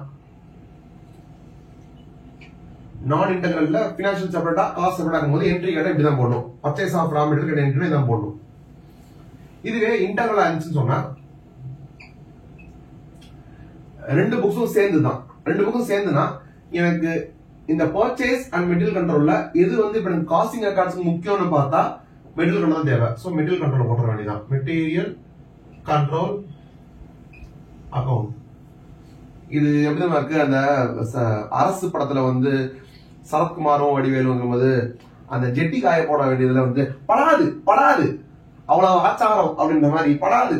Material control 2. இந்த ரெண்டுல வந்து எனக்கு சிஎல்சியை வந்து நான் எதுக்கு யூஸ் பண்ணேன் அப்படின்னா வந்து கேஷ்லெஸ் இல்லாதனால யூஸ் பண்ணேன். இப்பதான் இன்டெகிரல் தானே, எல்லாமே சேர்ந்து தானே இருக்கும். அப்ப இந்த கேஷ் அக்கௌண்ட் எனக்கு இருக்கும் இல்லையா? சோ 2 கேஷ்னே போட்டுருவேன். சோ இதான் வந்து நான் integral entry. Material control 2 CLC வரும். இதுல மெட்டீரியல் கண்ட்ரோல் 2 கேஷ்னே வந்துடும். இந்த மாதிரி யோசிக்கணும். ஒரு அடிஷனல் டிப் நான் சொல்லிக்கிறேன். சப்போஸ் இந்த வாங்கின மெட்டீரியல் வந்து இஷ்யூ பண்ணிருக்கோம், ப்ரொடக்ஷனுக்கு இஷ்யூ பண்ணிருக்கோம்னு சொன்னா எங்க இஷ்யூ பண்ணுவோம்? ஃபேக்டரிக்கு இஷ்யூ பண்ணுவோம். இந்த ஃபேக்டரிக்கு இஷ்யூ பண்றோம் பாத்தீங்களா? அந்த ஃபேக்டரி லெட்ஜர் எது அப்படின்னா வந்து WIP control account. WIP work in progress. ஏன்னா நம்ம மெட்டீரியல், லேபர் இல்ல அதர் எக்ஸ்பென்சஸ், ஓவர் ஹெட்ஸ் இது எல்லாத்தையும் போட்டு என்ன பண்ண போறோம்? பொருள் தயாரிக்க போறோம். எங்க தயாரிப்போம்? ஃபேக்டரியில் தயாரிப்போம். ஆனா ஃபேக்டரியில அது தயாராகிக்கிட்டு இருக்கு அப்படின்னு சொன்னா அது இன்னும் பினிஷ் குட்ஸ் ஆகல இல்ல. அப்போ இந்த ரா மெட்டீரியலுக்கும் பினிஷ் குட்ஸ்க்கும் நடுவுல அது இருக்கு, ஃபேக்டரியில ப்ரொடக்ஷன் ஆகுது. அதனால WIP கண்ட்ரோல் அக்கௌண்ட் வரும். ஓகேவா? சோ இந்த மெட்டீரியல் வந்து இஷ்யூ பண்றோம்னு சொன்னா இங்க வாங்கின பொருளை ஃபேக்டரிக்கு இஷ்யூ பண்ண சொன்னா பினான்சியல் ரெக்கார்ட்ஸ் படி என்ட்ரியே கிடையாது. ஏன்னா வாங்கின பொருளை இஷ்யூ பண்ண என்ன, இங்க இருந்து கொண்டு போய் அங்க வைக்க போறோம். ரெண்டுமே நம்மளோட ஸ்டோர்ஸ்குள்ள இருந்து வாங்கி வச்சிருக்கோம், ஸ்டோர்ஸ்ல இருக்கு, குடவுன்ல இருந்து கொண்டு போய் நம்ம ஃபேக்டரி, ரெண்டுமே நமக்குள்ளே தான் இருக்கு. அப்ப இங்க என்ட்ரியே வராது. பட் காஸ்ட் ரெக்கார்ட் படி பார்த்தா எங்க மெட்டீரியல் கண்ட்ரோல்ல இருந்து வெளியே போய் ஃபேக்டரிக்குள்ள வருது. ஃபேக்டரி தான் யாரு? WIP control. அப்படின்னா WIP control account debit to material control account அப்படின்னு வரும். இப்ப பாத்தீங்கன்னா அப்ப இன்டெகிரல் என்ன ஒண்ணு சொன்னா, இன்டெகிரல் வந்து காம்பினேஷன் ஆஃப் இதுவும் சேர்த்து போடுறதுன்னு சொன்னேன். பட் இங்க வந்து இங்க என்ட்ரியே கிடையாது. இங்க என்ட்ரியே கிடையாதுன்னு என்ன வரும்? இதை கம்பைன் பண்ணா அது சம்திங் 100 பிளஸ் 0 என்னதான் வரும்? 100 தானே வரும். அது மாதிரி இந்த என்ட்ரி அப்படி இங்க வந்துடும். சோ எழுதுறேன் நான். ஓகேவா? சேம் டிட்டோ இப்படி டிட்டோ இல்ல, இப்படி டிட்டோ. ஓகேவா? WIP control 2 material control account தான் வரும். இந்த பக்கம் என்ட்ரி வரும். சோ இப்படிதான் யோசிக்கணும்.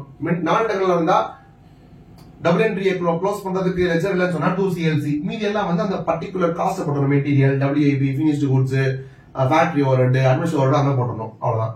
இன்டெகிரல் வந்தா ஓகே, காஸ்டிங்க்கு தேவையான லெட்ஜரையும் யூஸ் பண்ணிக்கணும், ஃபினான்ஷியலுக்கு யூஸ் பண்ண யூஸ் பண்ணணும். பேசிக்கலி ரெண்டு என்ட்ரி யோசிச்சுக்கிட்டு அந்த ரெண்டு என்ட்ரி அப்படி கம்பைன் பண்ணீங்கன்னா உங்களுக்கு ஆன்சர் வரும். அவ்வளவுதான். இதான் வந்து காஸ்ட் அக்கௌண்டிங். காஸ்ட் முக்கியமான என்னன்னா வந்து அந்த ப்ராஃபிட் கன்சலேஷன் வரும். ஏன்னா பினான்சியல்ல சில என்ட்ரி எல்லாம் போடுறோம், காஸ்டிங் என்ட்ரிலாம் போடுறோம், சம்டைம்ஸ் அந்த அமௌண்ட் மாத்தி போறோம்.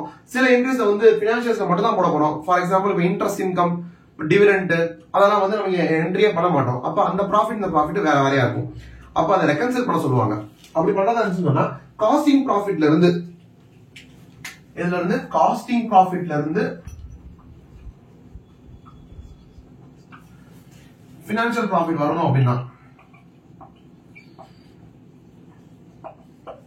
ஆக்சுவல் லாஜிக்கலா யோசிக்கணும். ஒரு ஐட்டம் வந்து இது காஸ்ட கூட்டி இருக்குமா கம்மியா இருக்குமா? காஸ்ட கூட்டி இருந்தா ப்ராஃபிட் கம்மியா இருக்கும், அப்ப ப்ராஃபிட் இங்க கம்மியா இருக்கும், அங்க ப்ராஃபிட் அதிகமா இருக்கும், அப்ப ஆட் அப்படிலாம் போகணும். அப்படிலாம் எனக்கு போக டைம் இல்ல. இப்ப எக்ஸாம் என்ன பண்ணணும்னு சொன்னா ஒரு ஷார்ட் கட் இருக்கு, அதை நான் சொல்றேன், அது முடிஞ்சா யூஸ் பண்ணிக்கோங்க. அவ்வளவுதான். என்ன அப்படின்னா வந்துட்டு காஸ்டிங் ப்ராஃபிட்ல suppose over absorption of overhead, ஏதோ ஒரு ஓவர் ஹெட் சொல்லுவாங்க, ஓவர் ஹெட் இருக்கு அப்படின்னு சொன்னா என்ன இருக்கும்? காஸ்டிங் காஸ்ட்ல வந்து அதிகமான காஸ்ட் போட்டுருக்கோமா, அதிகமான காஸ்ட் போட்டோம்னா ப்ராஃபிட் கம்மியா இருக்குமா, அப்ப காஸ்டிங் ப்ராஃபிட் கம்மியா இருக்குமா, பினான்ஸ் ப்ராஃபிட் ஜாஸ்தியா இருக்குமா, அப்ப இங்க கம்மியா இருக்கு அங்க அதிகமா இருக்குன்னா இத ஆட் பண்ணாத வருமா? So over absorption of over ஹெட்னா வந்து add. Next over valuation of opening stock. எங்க நம்ம ரெக்கார்ட்ல காஸ்டிங் ரெக்கார்ட்ஸ்ல ஓப்பனிங் ஸ்டாக் வந்து ஓவர் வேல்யூ இருக்குன்னா நீங்க சும்மா ஒரு P&L மாதிரி யோசிச்சு பாருங்க. P&L இதெல்லாம் இன்கம், இதெல்லாம் எக்ஸ்பென்ஸ் வந்து எனக்கு இங்க ப்ராஃபிட் வருதுன்னு வச்சுக்கோங்க. இப்போ இதுல இருக்க ஓப்பனிங் ஸ்டாக் வந்து ஓவர் வேல்யூ இருக்குன்னு சொன்னா எனக்கு ப்ராஃபிட் என்ன ஆகும்? கம்மியாகும். ஏன்னா இது கொஞ்சம் இன்க்ரீஸ் ஆயிடும். அப்போ ஓப்பனிங் ஸ்டாக் ஓவர் வேல்யூ இருந்ததுன்னா ப்ராஃபிட் கம்மியாயிடும். எந்த ப்ராஃபிட் நம்ம பேசிட்டு இருக்கோம்? இப்ப காஸ்டிங் ப்ராஃபிட் பேசிட்டு இருக்கோம். கரெக்டா? அப்ப காஸ்டிங் ப்ராஃபிட் கம்மியா இருக்கும்ல, இங்க கம்மியா இருக்கும் அதிகமா இருக்குமா, அப்ப என்ன பண்ணணும்? ஆட் பண்ணணுமா? சோ ஓவர் வேல்யூஷன் ஓப்பனிங் ஸ்டாக்கும் ஆட் பண்ணணும்.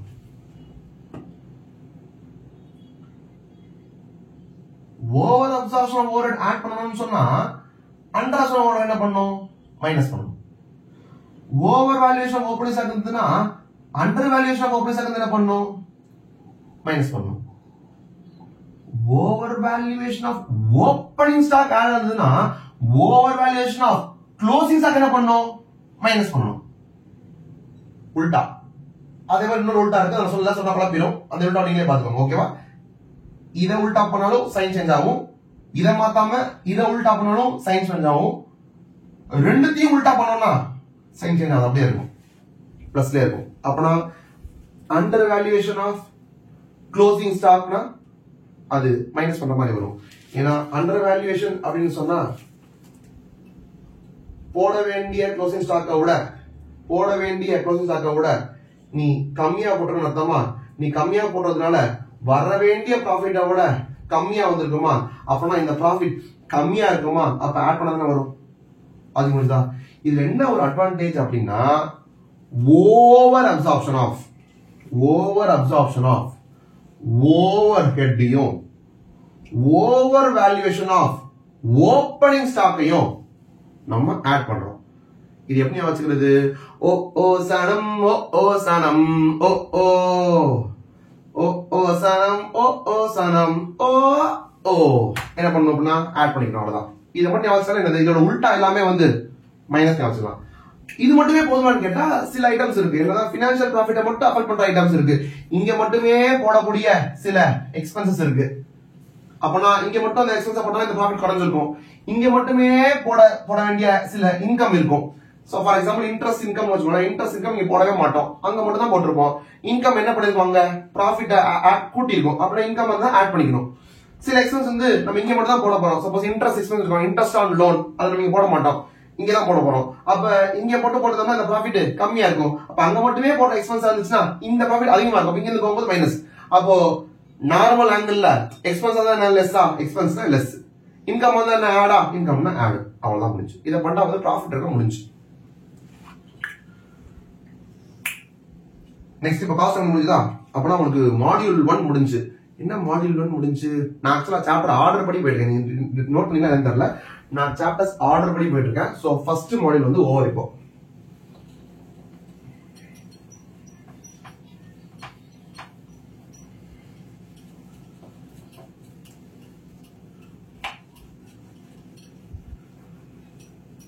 எவ்வளவு அழிச்சாலும் கரெக்டா அதை மட்டும் விடுறான்டா. என்ன தெரியுது?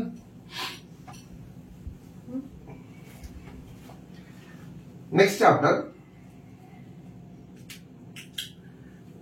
என்ன அப்படின்னா வந்து மாடியூல் 2ல ஃபர்ஸ்ட் வந்து நமக்கு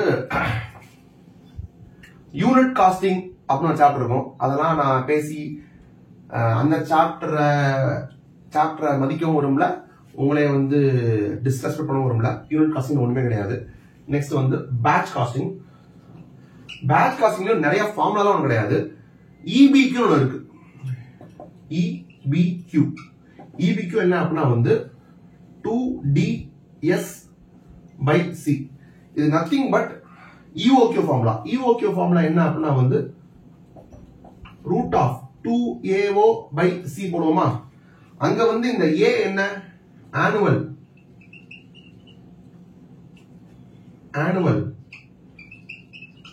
கன்சம்ஷன் அப்படின்னு சொல்லுவீங்க. சொல்லக்கூடாது, தப்பு. ஆனுவல் பர்ச்சேஸ் ரெண்டு ஒண்ணு தானே அப்படின்னு சொல்லக்கூடாது. கன்சம்ஷனுக்கும் பர்ச்சேஸ்க்கும் நிறைய வித்தியாசம் இருக்கு. யோசிச்சு பாருங்க. இல்லைன்னா பட்ஜெட்டிங் சாப்டர் வரும்போது நான் சொல்றேன். வீடியோட எண்ட் வரைக்கும் வெயிட் பண்ணி பாருங்க. Annual purchase. இது என்னன்னா எக்கனாமிக் பேட்ச் குவாலிட்டி. பேட்ச்னா என்னது? ப்ரொடக்ஷன் பண்ண வேண்டிய பேட்ச் சைஸ். அப்ப ப்ரொடக்ஷன் சம்பந்தமா இருக்கு. அப்பனா என்னன்னா இந்த டி என்ன அப்படின்னா வந்து ஆனுவல் டிமாண்ட் சொல்லுவீங்க. சொல்லக்கூடாது. Annual production. ஆர்டர் பண்றதா இருந்தா பர்ச்சேஸ். ஏன்னா பர்ச்சேஸ் நம்ம ஆர்டர் பண்ணி வாங்கணும். பேட்சா பிரிச்சு பண்ணணும்னா எதை பண்ணுவோம்? ப்ரொடக்ஷன் தான் பண்ணுவோம். Annual production.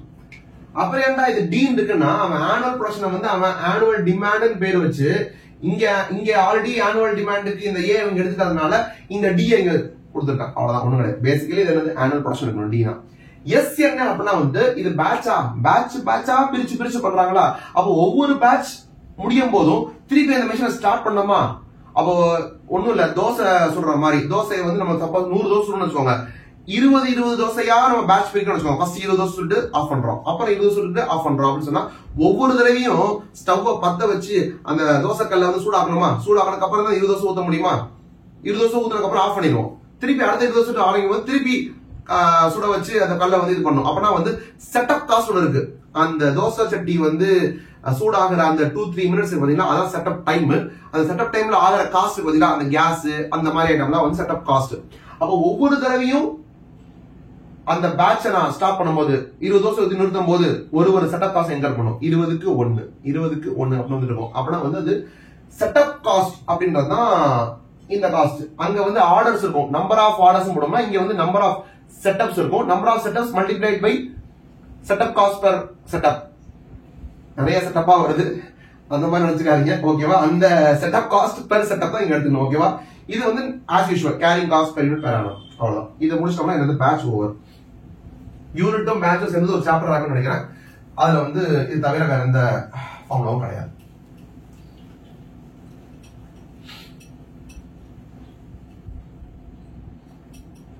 இதுக்கடுத்து வந்து ஜாப் காஸ்டிங் இருக்கு. ஜாப் காஸ்டிங்ல வந்து ஸ்பெசிபிக்கா ஃபார்முலா ஒண்ணுமே கிடையாது. பேசிக்கலி வந்து அது நீங்க மெட்டீரியல், லேபர், ஓவர் ஹெட்ஸ் அப்படின்ற 3 விஷயத்தையும் வந்து ஒரு பர்டிகுலர் ஜாபா போட்டோம்னா, ஏன்னா வந்து ஈச் ஜாப் யூனிக்கா இருக்கு, ஹெட்ரோஜினஸா இருக்கு. அப்படின்றதுனால வந்துட்டு ஒவ்வொரு ஜாபையும் செப்பரேட்டா இந்த ஜாபுக்கு எவ்வளவு காஸ்ட் ஆகுது. ஃபார் எக்ஸாம்பிள் இப்போ சாஃப்ட்வேர் கம்பெனி இருக்காங்கன்னா சாஃப்ட்வேர் வந்து ஒவ்வொருத்தரும் எனக்கு இந்த மாதிரி சாஃப்ட்வேர் வேணும், இந்த மாதிரி எனக்கு ஆப் டெவலப் பண்ணி தரணும்னு கேட்பான். அப்ப அவனோட ரெக்குயர்மெண்ட் ஏற்ற மாதிரி மெட்டீரியல், லேபர் எல்லாம் போட்டு வர மாதிரி இருக்கும். அப்படின்னா ஒவ்வொரு ஜாபுக்கும் செப்பரேட் காஸ்டிங் பண்ணணும். அவ்வளவுதான். அதுல செப்பரேட்டா ஒன்னும் ஃபார்முலான்னு எதுவுமே கிடையாது. அப்போ நெக்ஸ்ட் வந்து உங்களுக்கு வந்து ப்ராசஸ் காஸ்டிங் இருக்கு. ப்ராசஸ் காஸ்டிங்ல வந்து என்னன்னா ஒரு அவுட்புட் மல்டிபிள் ப்ராசஸ்க்குள்ள போய் வெளியே வரதான் வந்து ப்ராசஸ் காஸ்டிங். அதுல வந்து ஃபார்முலான்னு என்ன பார்த்தோம் அப்படின்னா வந்து இந்த ப்ராசஸ்ல இன்கர் பண்ற காஸ்ட்லாம் இருக்குமா, டைரக்ட் மெட்டீரியல், லேபர், ஓவர் ஹெட்ஸ்லாம் இருக்குமா, டோட்டல் காஸ்ட் இருக்கு. அப்ப டோட்டல் காஸ்ட் ஒன்று இருக்கு. டோட்டல் காஸ்ட்டை யாரு பேர் பண்ணிக்கணும்னா யூனிட்ஸ் பேர் பண்ணிக்கணும். எந்த யூனிட்ஸ் அப்படின்னா வந்து டோட்டல் யூனிட்ஸ் பேர் பண்ணிக்க முடியாது. ஏன்னா சம்டைம்ஸ் என்ன இருக்கும்னா நார்மல் லாஸ் இருக்கும். நார்மல் லாஸ் இருந்தா அந்த நார்மல் லாஸ் கொஞ்சம் போயிருமா, அது போக பாக்கி யூனிட்ஸ் தான் இருக்குமா, அந்த பாக்கி யூனிட்ஸ் தான் காஸ்ட்டை வந்து பேர் பண்ணிக்கணும். அப்பனா total cost divided by good units. இந்த குட் யூனிட்ஸ் தான் என்ன, total units minus normal loss units. இத போட்டோம்னா இதான் வந்து காஸ்ட் பெர் யூனிட் வந்துடும். இந்த காஸ்ட் பெர் யூனிட் தான் எதுக்கு வேல்யூஷன் வச்சுக்கணும்னா நீங்க finished goods transfer to process 2க்கும் யூஸ் பண்ணணும், அப்நார்மல் லாஸ் இருந்துச்சுன்னா அதுக்கும் தான் யூஸ் பண்ணணும், அப்நார்மல் கெயின் இருந்தா அதுக்கு இதான் யூஸ் பண்ணணும். அப்ப நார்மல் லாஸ்க்கு என்ன வேல்யூஷன் பண்ணணும்? நார்மல் லாஸ் வேல்யூவே பண்ணக்கூடாது. நார்மல் லாஸ் வந்து வெறும் லாஸா மட்டும் இருந்துச்சுன்னா அது வந்து என்னது யூஸ்லெஸ்ஸா போயிடுச்சு அர்த்தம். அப்ப கவுண்ட்டை மட்டும் தான் குறைக்கிற மாதிரி வரும். இல்லையே சம்டைம்ஸ் நார்மல் லாஸ் பாத்தீங்களா, அதுல ஒரு ஸ்கிராப் வரும் பாத்தீங்களா, அந்த ஸ்கிராப்ப கூட விக்கலாமே, வித்தா அதுல இருந்து ஒரு ரிலேஷன் வருமேன்னு சொன்னா அந்த ரிலேஷன் வருதுல, அதை வந்து இந்த டோட்டல் காஸ்ட் மைனஸ் பண்ணிக்கோ. So scrap realisation from normal loss units. அப்ப ஸ்டில் இத டோட்டல் காஸ்ட் சொல்ல முடியுமா? டோட்டல் காஸ்ட் சொல்ல முடியாது. அப்ப என்ன வச்சுக்கலாம்? நெட் காஸ்ட் வச்சுக்கோ. Net cost divided by good units, where net cost is equal to total cost minus scrap relation from normal loss. அப்ப நார்மல் லாஸ் இந்த பக்கம் போடுறேன்னு சொன்னா either 0வா இருக்கும், உனக்கு ரிலேஷனே இல்லைன்னு சொன்னா, இல்ல ரிலேஷன் வருதுன்னு சொன்னா ஒரு 100 யூனிட் நார்மல் லாஸ் ஒரு யூனிட் 2 ரூபாய் கிடைக்குதுன்னு சொன்னா இது 200 ரூபாய் போடணும். சோ தட் இந்த பக்கம் டோட்டல் காஸ்ட் போட்டு இது மைனஸ் ஆயிருக்கும், அந்த நெட் காஸ்ட் இது அப்படி மைனஸ் ஆயிரும். அதான் நியூமரேட்டர். ரைட், இதான் வந்து ப்ராசஸ் காஸ்டிங்ல இருக்கிற விஷயம். இந்த ப்ராசஸ் காஸ்டிங்ல வந்து என்னன்னா WIP ஒண்ணு வரலாம். ஏன்னா எல்லாமே வந்து முடிஞ்ச அடுத்த பாஸ் பண்ண அவசியம் இல்ல, சிலது வந்து இன்னும் முடியாம WIP இருக்கலாம். அப்ப WIP இருந்தா அந்த வேல்யூவேஷன் பண்றதுல ஒரு இது இருக்கு. என்ன அப்படின்னா வந்து FIFO வர்சஸ் weighted average.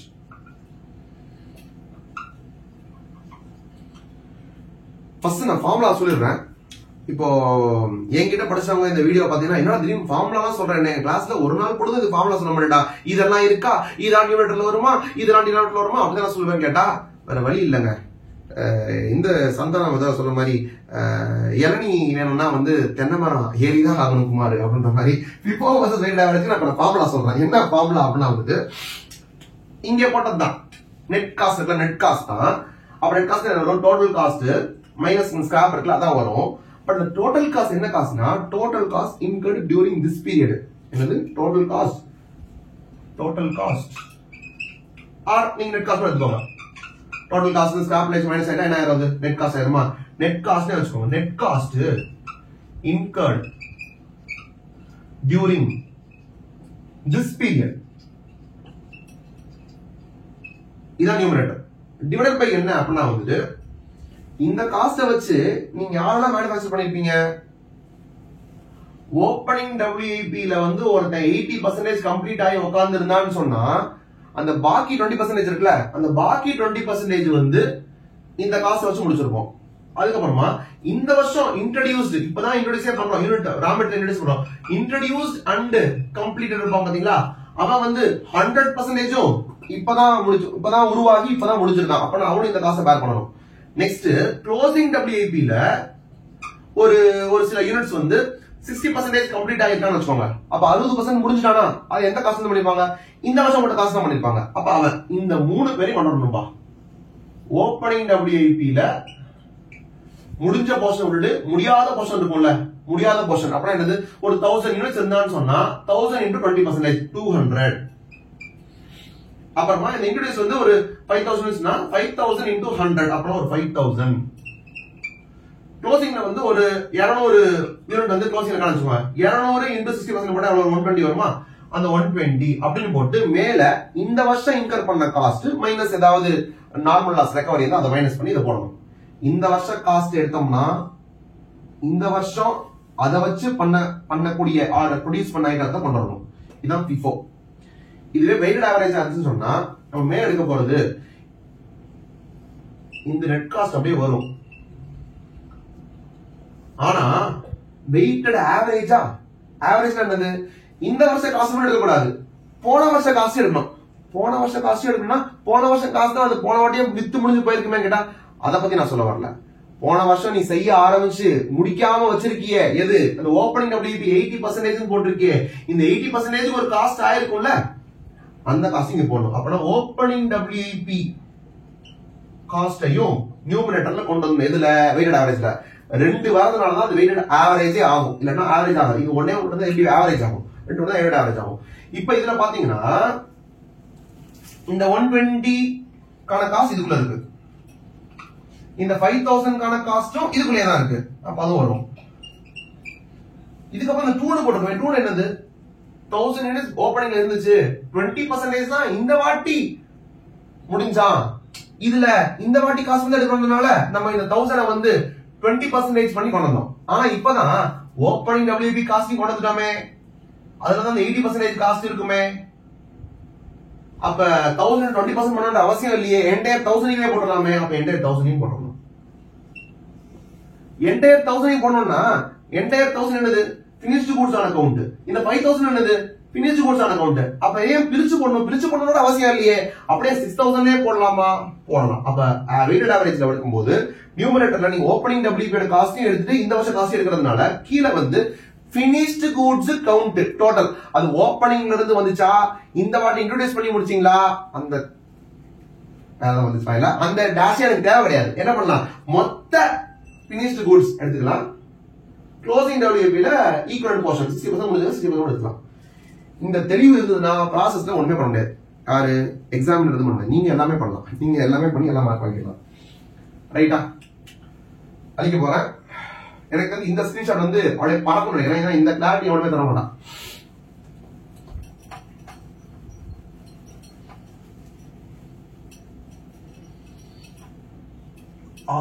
ஐயோ ஐயோ.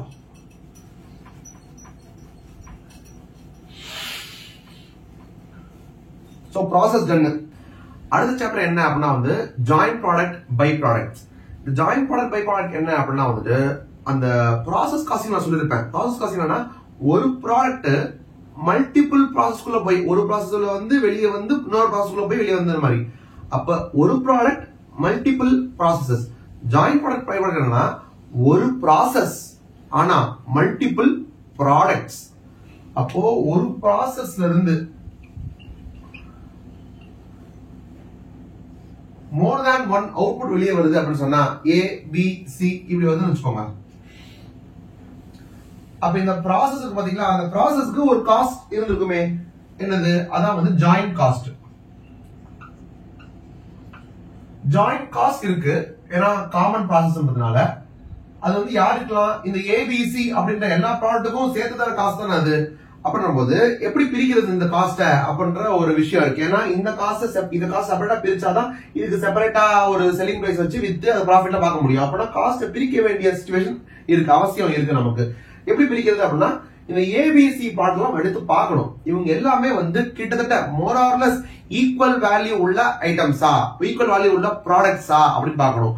ஈக்குவல் வேல்யூ உள்ள ப்ராடக்டா இருந்துச்சுன்னு சொன்னா, சப்போஸ் A and B வந்து ஈக்குவல் வேல்யூ உள்ள ப்ராடக்ட் கிட்டத்தட்ட அப்படின்னு சொன்னா அதுக்கு பேர் வந்து ஜாயிண்ட் ப்ராடக்ட்ஸ். Joint products. இன்னொரு ப்ராடக்ட் வந்து அந்த அளவுக்கு வேல்யூ இல்லப்பா, அந்த அளவுக்கு வேல்யூ இல்ல, கொஞ்சம் கம்மி வேல்யூ தான் அப்படின்னு சொன்னா இத வந்து நம்ம பை ப்ராடக்ட் அப்படின்னு சொல்லுவோம். இல்ல எங்களுக்கு புரியல அப்படின்னு நீங்க சொன்னீங்க அப்படின்னு சொன்னா வேற ஒரு எக்ஸாம்பிள் சொல்றேன். இந்த ப்ராசஸ் காமன் ப்ராசஸ் அப்படின்னு பாத்தீங்களா, அந்த காமன் ப்ராசஸ் என்ன அப்படின்னா அதை நான் சொல்ல விரும்பல. ஆனா அந்த காமன் ப்ராசஸோட அவுட்புட் என்னன்னு நான் சொல்றேன். அவுட்புட் என்ன அப்படின்னா வந்து ட்வின்ஸ், இரட்டை குழந்தைகள். அதுவும் எப்படியாப்பட்ட ட்வின்ஸ்னா ஜீன்ஸ் படத்துல வர மாதிரியான ட்வின்ஸ். ஜீன்ஸ் படத்துல வர மாதிரியான ட்வின்ஸ் அப்படின்னா என்ன? பாய் அண்ட் பாய். எதுக்காக சொல்றேன்னா அதுக்காக சொல்றேன். பாய் அண்ட் பாயா இருந்தது அப்படின்னா நம்ம இந்தியா மாதிரியான ஒரு ஒரு பிற்போக்குத்தனமான பூமர் அங்கிள்ஸ் எல்லாம் இருக்கிற ஒரு பூமர் அங்கிள் பூமர் ஆன்டிஸ் எல்லாம் இருக்கிற ஒரு சமூகத்துல பாய் ஆண் குழந்தை அப்படின்னா வேல்யூ அதிகம், பெண் குழந்தைனா வந்து வேல்யூ கம்மி. இந்த எஸ்ஜே சூர்யா சொல்லுவாங்கல்ல, அதுல வந்து ஆண் நெடில் பெண் ஆண் அப்படின்ல, அது மாதிரி வந்து ஆண் குழந்தை அப்படின்னா வந்து இது வந்து ஏன் கருத்து இல்லைங்க, ஏன் கருத்து இல்ல, இதை மட்டும் கட் பண்ணி தூக்கி போட்டு கேஸ் ஆக்கி விட்டுறாதீங்க. இந்த மாதிரியான ஒரு கேவலமான சொசைட்டில ஆண்கள்லாம் வேல்யூ அதிகமும் பெண் குழந்தைகள்லாம் வேல்யூ கம்மியாகுன்ற மாதிரி பூமர்த்தனமான பேச்சுகள் இருக்கு. அந்த ஆங்கிள் பார்த்தோம் அப்படின்னா சப்போஸ் இந்த ட்வின்ஸ் வந்து ஜீன்ஸ் படத்துல வந்து ட்வின்ஸ் மாதிரி இருந்ததுன்னா பாய் அண்ட் பாயா இருந்ததுன்னு சொன்னா அந்த ஃபேமிலிக்கு வந்து அந்த கேவலமான பூமர் ஃபேமிலிக்கு வந்து ரெண்டு பாய் குழந்தையும் வந்து ஈக்குவல் வேல்யூ இருக்கிற மாதிரியான ஒரு சிச்சுவேஷன். அப்படி இருக்கும்போது அவங்கள வந்து ஜாயிண்ட் ப்ராடக்டா கன்சிடர் பண்ணுவோம். இப்படி ஜாயிண்ட் ப்ராடக்டா இருந்துச்சு அப்படின்னு சொன்னா என்னன்னா, இந்த காமன் ப்ராசஸ் ஒன்று சொன்னேன் பாத்தீங்களா, அது என்னன்னு எக்ஸ்பிளைன் பண்ண முடியாது. அந்த ப்ராசஸ்க்கு ஒரு ஜாயிண்ட் காஸ்ட் இருந்திருக்கலாம் இல்லையா. ஃபார் எக்ஸாம்பிள் ஹாஸ்பிட்டல் செலவு வேற மாதிரி யோசிப்பாங்க, ஹாஸ்பிட்டல் செலவு இருந்திருக்கலாம். அந்த ஹாஸ்பிட்டல் செலவு பிளஸ் அடிஷனல் வேற ஏதாவது காஸ்ட் எல்லாம் இருக்கு. அந்த காஸ்ட் எல்லாத்தையும் இந்த ரெண்டு ஜாயிண்ட் ப்ராடக்ட் ஸ்டூடெண்ட்ஸ் இருக்காங்க பாத்தீங்களா, ரெண்டு பிரசாந்த் இருக்காங்க பாத்தீங்களா, அவங்களுக்கு பிரிச்சு கொடுக்கலாம். இவனுக்கு கொஞ்சம் இவனுக்கு கொஞ்சம் அப்படின்னு பிரிச்சு கொடுக்கலாம். எப்படி பிரிச்சு கொடுக்கிறது? ரெண்டு பேர் இருக்காங்க, சோ டிவைட் பை 2ன்னு போடலாம். அது ஒரு மெத்தட். இல்ல ஒரு பிரசாந்த் வந்து 3 kg வெயிட், இன்னொரு பிரசாந்த் வந்து 4 kg வெயிட் அப்படின்னு சொன்னா மொத்தமா 2 பிரசாந்த் சேர்த்து 7 kg வெயிட். இந்த ஜாயிண்ட் காஸ்ட வந்து நான் டிவைட் பை 7 kg அப்படின்னு போட்டு 3 kg மல்டிப்ளை பண்ணி ஒரு பிரசாந்துக்கும் 4 kg மல்டிப்ளை பண்ணி இன்னொரு பிரசாந்துக்கும் பிரிக்கலாம். இது ஒரு மெத்தடு. பேசிக்கலி ஜாயிண்ட் காஸ்ட வந்து ஜாயிண்ட் ப்ராடக்ட்ஸ் வந்து ஷேர் பண்ணிக்கணும் அப்படின்றது லாஜிக். ஓகேவா? அப்ப பை ப்ராடக்ட்னா எப்படி அப்படின்னா வந்துட்டு லியோ அப்படின்ற மாதிரி, லியோ படத்துல வர ட்வின்ஸ் மாதிரி. லியோ படத்துல ட்வின்ஸ் ஒரு பாய் ஒரு கேர்ள் இப்படி இருந்ததுன்னா அந்த பூமர் பேரண்ட்ஸுக்கு பாய் மட்டும்தான் வசதி. கேர்ள் வந்து ஐயோ நாங்க வந்து ஒரே ஒரு ஆண் குழந்தைக்கு ட்ரை பண்ணோங்க, ஆனா வந்து அது ட்வின்ஸா வந்து தொலைஞ்சிருச்சு. வந்ததுதான் வந்தது, 2 ஆண் குழந்தையா வந்திருக்க கூடாதா, ஒண்ணு மட்டும் தான் ஆண் குழந்தை, இன்னொன்னு வந்து பெண் குழந்தையா வந்துருச்சுப்பா, என்ன பண்றதுனே தெரியல. என்ன பண்றது தெரியலையா, பிறந்துருச்சுல வளர்த்துக்கோங்க அப்படின்னு சொன்னது. ஐயோ எனக்கு வந்து பாய் மட்டும் தான் வேணும், கேர்ள்லாம் வந்து நான் இன்டென்ட் பண்ணவே இல்ல, தெரியாம வந்துருச்சு அப்படின்னு சொல்லுவாங்க. தெரியாம வந்துச்சு, அப்ப என்னதான் பண்ண போறீங்க அப்படின்னு கேட்டா வந்து நாங்க இதை வளர்க்க வேண்டியதா இல்ல, யாராவது வந்து குழந்தை இல்லாதவங்க இருப்பாங்கல்ல, அந்த மாதிரி இருந்தாங்கன்னா அவங்ககிட்ட வந்து வித்து விட்டுட்டு எவ்வளவு காசு வருதோ காசு கேட்பான், எவ்வளவு 10,000 கேட்பான், கொடுக்கல ஒரு 2,000 சார் 2,000 சேர்ந்தா இந்த குழந்தைய வச்சுக்கோ அப்படின்னு சொல்லிட்டு அந்த 2,000 வாங்கிட்டு வந்துட்டு என்ன பண்ண போறீங்க கேட்டா, ஏன்னா நாங்க செலவு பண்ணிருக்கோம்ல, ஆண் குழந்தைய பெற்றுக்கிறது நாங்க செலவு பண்ணிருக்கோம்ல, அந்த செலவே வந்து 1 லட்சம் ஆகுதுப்பா, ஜாயிண்ட் காஸ்ட் ஆயிடுச்சு இப்ப ஆண் குழந்தைக்கும் பெண் குழந்தைக்கும் சேர்த்து. ஆனா இந்த பெண் குழந்தைய வித்துட்டேன்னு வச்சுக்கோங்களேன், ஒரு 2,000 ரெக்கவரி கிடைக்குதுல, அதுல இருந்து அந்த 2,000 ரெக்கவரி எடுத்துட்டு வந்து இந்த 1 லட்சத்துக்கு குறைச்சிட்டு வச்சுக்கோங்க, ஜாயிண்ட் காஸ்ட்ல இருந்து அந்த 2,000 குறைச்சிட்டு சொல்லிட்டா 98,000 ஆயிரம். பாருங்க, அந்த ஆண் குழந்தையோட காஸ்ட் 1 லட்சம் செலவு பண்ணது அட்லீஸ்ட் ஒரு 2,000 ரெக்கவரியாவது ஆச்சே அப்படின்னு பாத்துக்கிறேன் அப்படின்னு சொல்லி சொல்லுவாங்க. சோ அந்த ஆண் குழந்தை, அதாவது விஜய்க்கு வந்து மடனா செபாஸ்டியனை வித்துட்டு 2,000 வாங்கிட்டு வந்துட்டு விஜய்க்கு வந்து 98,000 அப்படின்னு சொல்லி காஸ்ட் அலோகேட் பண்றதுதான் வந்து பை ப்ராடக்டோட லாஜிக். அப்போ ஒரு 2 ப்ராடக்ட்ல வந்து ஒண்ணுதான் மெயின் ப்ராடக்ட், இன்னொன்று வந்து அந்த அளவுக்கு வேல்யூ இல்லாத ப்ராடக்ட் சொன்னா அந்த வேல்யூ கம்மியா இருக்க ப்ராடக்ட் வந்து நம்ம பை ப்ராடக்ட் அப்படின்னு சொல்லுவோம். அப்படின்னு என்ன பண்ணுறோம்னா, இந்த ஜாயிண்ட் காஸ்ட 2 பேருக்கும் ஷேர் பண்ணி விட மாட்டோம், ஜாயிண்ட் காஸ்ட வந்து ஒரு மைனஸ் பண்ணுவோம். எதை மைனஸ் பண்ணுவோம் அப்படின்னா வந்து net realisable value of by product. Basically இது 1 லட்சம் அப்படின்னா அந்த பை ப்ராடக்ட் வித்தா கிடைக்கிறது வந்து ஒரு 2,000 அப்படின்னா அதை மைனஸ் பண்றோம் ஜாயிண்ட் காஸ்ட்ல இருந்து. அப்ப நமக்கு நெட் ஜாயிண்ட் காஸ்ட் வந்துடும். நெட் ஜாயிண்ட் காஸ்ட் வந்து 98,000 ஆயிடும். ஓகேவா?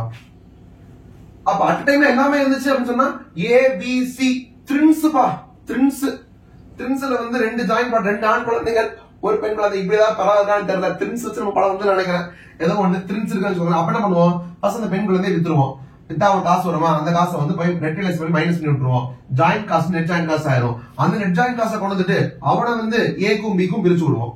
இதான் வந்து ஜாயிண்ட் ப்ராடக்ட்டுக்கும் பை ப்ராடக்ட்டுக்கும் எப்படி ட்ரீட் பண்ணணும் அந்த ஜாயிண்ட் காஸ்ட் அப்படிங்கான லாஜிக். ஓகேவா? இதை பிரிச்சு வர்றதுல வந்து சில பல வெரைட்டிஸ் இருக்கு. நான் சொல்லல 2 பிரசாந்த் 2 யூனிட்ஸ் அப்ப டிவைட் பை 2 பண்றது ஒரு மெத்தட். இன்னொன்னு வந்துட்டு வெயிட்ட பேஸ் பண்ணி பிசிக்கல் மெஷரை பேஸ் பண்ணி பிரிக்கிறது, அது ஒரு மெத்தட். இன்னொன்னு என்ன பண்ணலாம் அப்படின்னா வந்துட்டு இந்த இதுக்கப்புறம் வந்து அந்த ட்வின்ஸ் மேட்டர் விட்டுருங்க, ட்வின்ஸ் காமன் ப்ராசஸ் அதை விட்டுருங்க. 2 ப்ராடக்ட் இருக்கு இல்லையா, அந்த 2 ப்ராடக்ட்டையும் இப்படி ஒரு ப்ராசஸ் வெளியே வந்து 2ஆ வராங்க பாத்தீங்களா, அந்த இடத்துக்கு பேர் வந்து ஸ்பிளிட் ஆஃப் பாயிண்ட். ஏன்னா அந்த இடத்துல இருந்து இவங்க 2 பேர் பிரிஞ்சிடறாங்க, இவன் தனி வேலையை தனி ப்ராசஸ்ல போறான், இவன் தனி ப்ராசஸ்ல போறான், அங்க பிரிஞ்சிடறாங்க, அது பேர் ஸ்பிளிட் ஆஃப் பாயிண்ட். அந்த இடத்துலயே விற்கலாம், அந்த இடத்துல விட்டா அங்க ஒரு சேல்ஸ் வேல்யூ கிடைக்கும், sales value at split off point of A, sales value at split off point of B, இத்தனை quantity multiplied by selling price, இத்தனை quantity multiplied by selling price. இந்த 2 சேல்ஸ் வேல்யூ இருக்குல்ல, அந்த 2 சேல்ஸ் வேல்யூல பிரிக்கலாம், 2 sales வேல்யூல cost பிரிக்கலாம், இந்த cost joint cost பிரிக்கலாம். இல்லையா சேல்ஸ் ஆஃப்டர் ஃபர்தர் ப்ராசஸிங் பண்ணதுக்கு அப்புறம் ஒரு நம்பர் இருக்கும் பாத்தீங்களா, அந்த சேல்ஸ் வேல்யூல வந்து சேல்ஸ் வேல்யூ ஆஃப் ஏக்கோ சேல்ஸ் வேல்யூ பிக்கும் அந்த காஸ்ட்ல பிரிக்கலாம். இந்த மெத்தட் இருக்கு. இதை தவிர ஒண்ணு இருக்கு, அதுதான் வந்து ஆக்சுவல் ஃபார்முலா இருக்கு. என்ன ஃபார்முலா அப்படின்னா வந்துட்டு NRV method.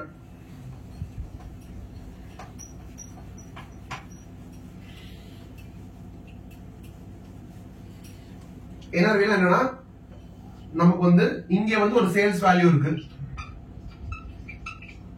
At split off point. அதே மாதிரி இங்க ஒரு சேல்ஸ் வேல்யூ இருக்கு. இது வந்து என்னன்னா ஆஃப்டர் ஃபர்தர் ப்ராசஸிங் பண்ணதுக்கு அப்புறம் இது ஒரு சேல்ஸ் வேல்யூ இருக்கு இல்லையா. இத இங்க இருந்து இங்க மாத்தணும்னா நம்ம என்ன பண்ணிருக்கணும், ஃபர்தர் ப்ராசஸ் பண்ணிருக்கணும். அந்த ஃபர்தர் ப்ராசஸ் பண்ணதுக்கு ஒரு காஸ்ட் இருக்குமா, நான் இந்த இடத்துல எழுதுறேன். ஃபர்தர்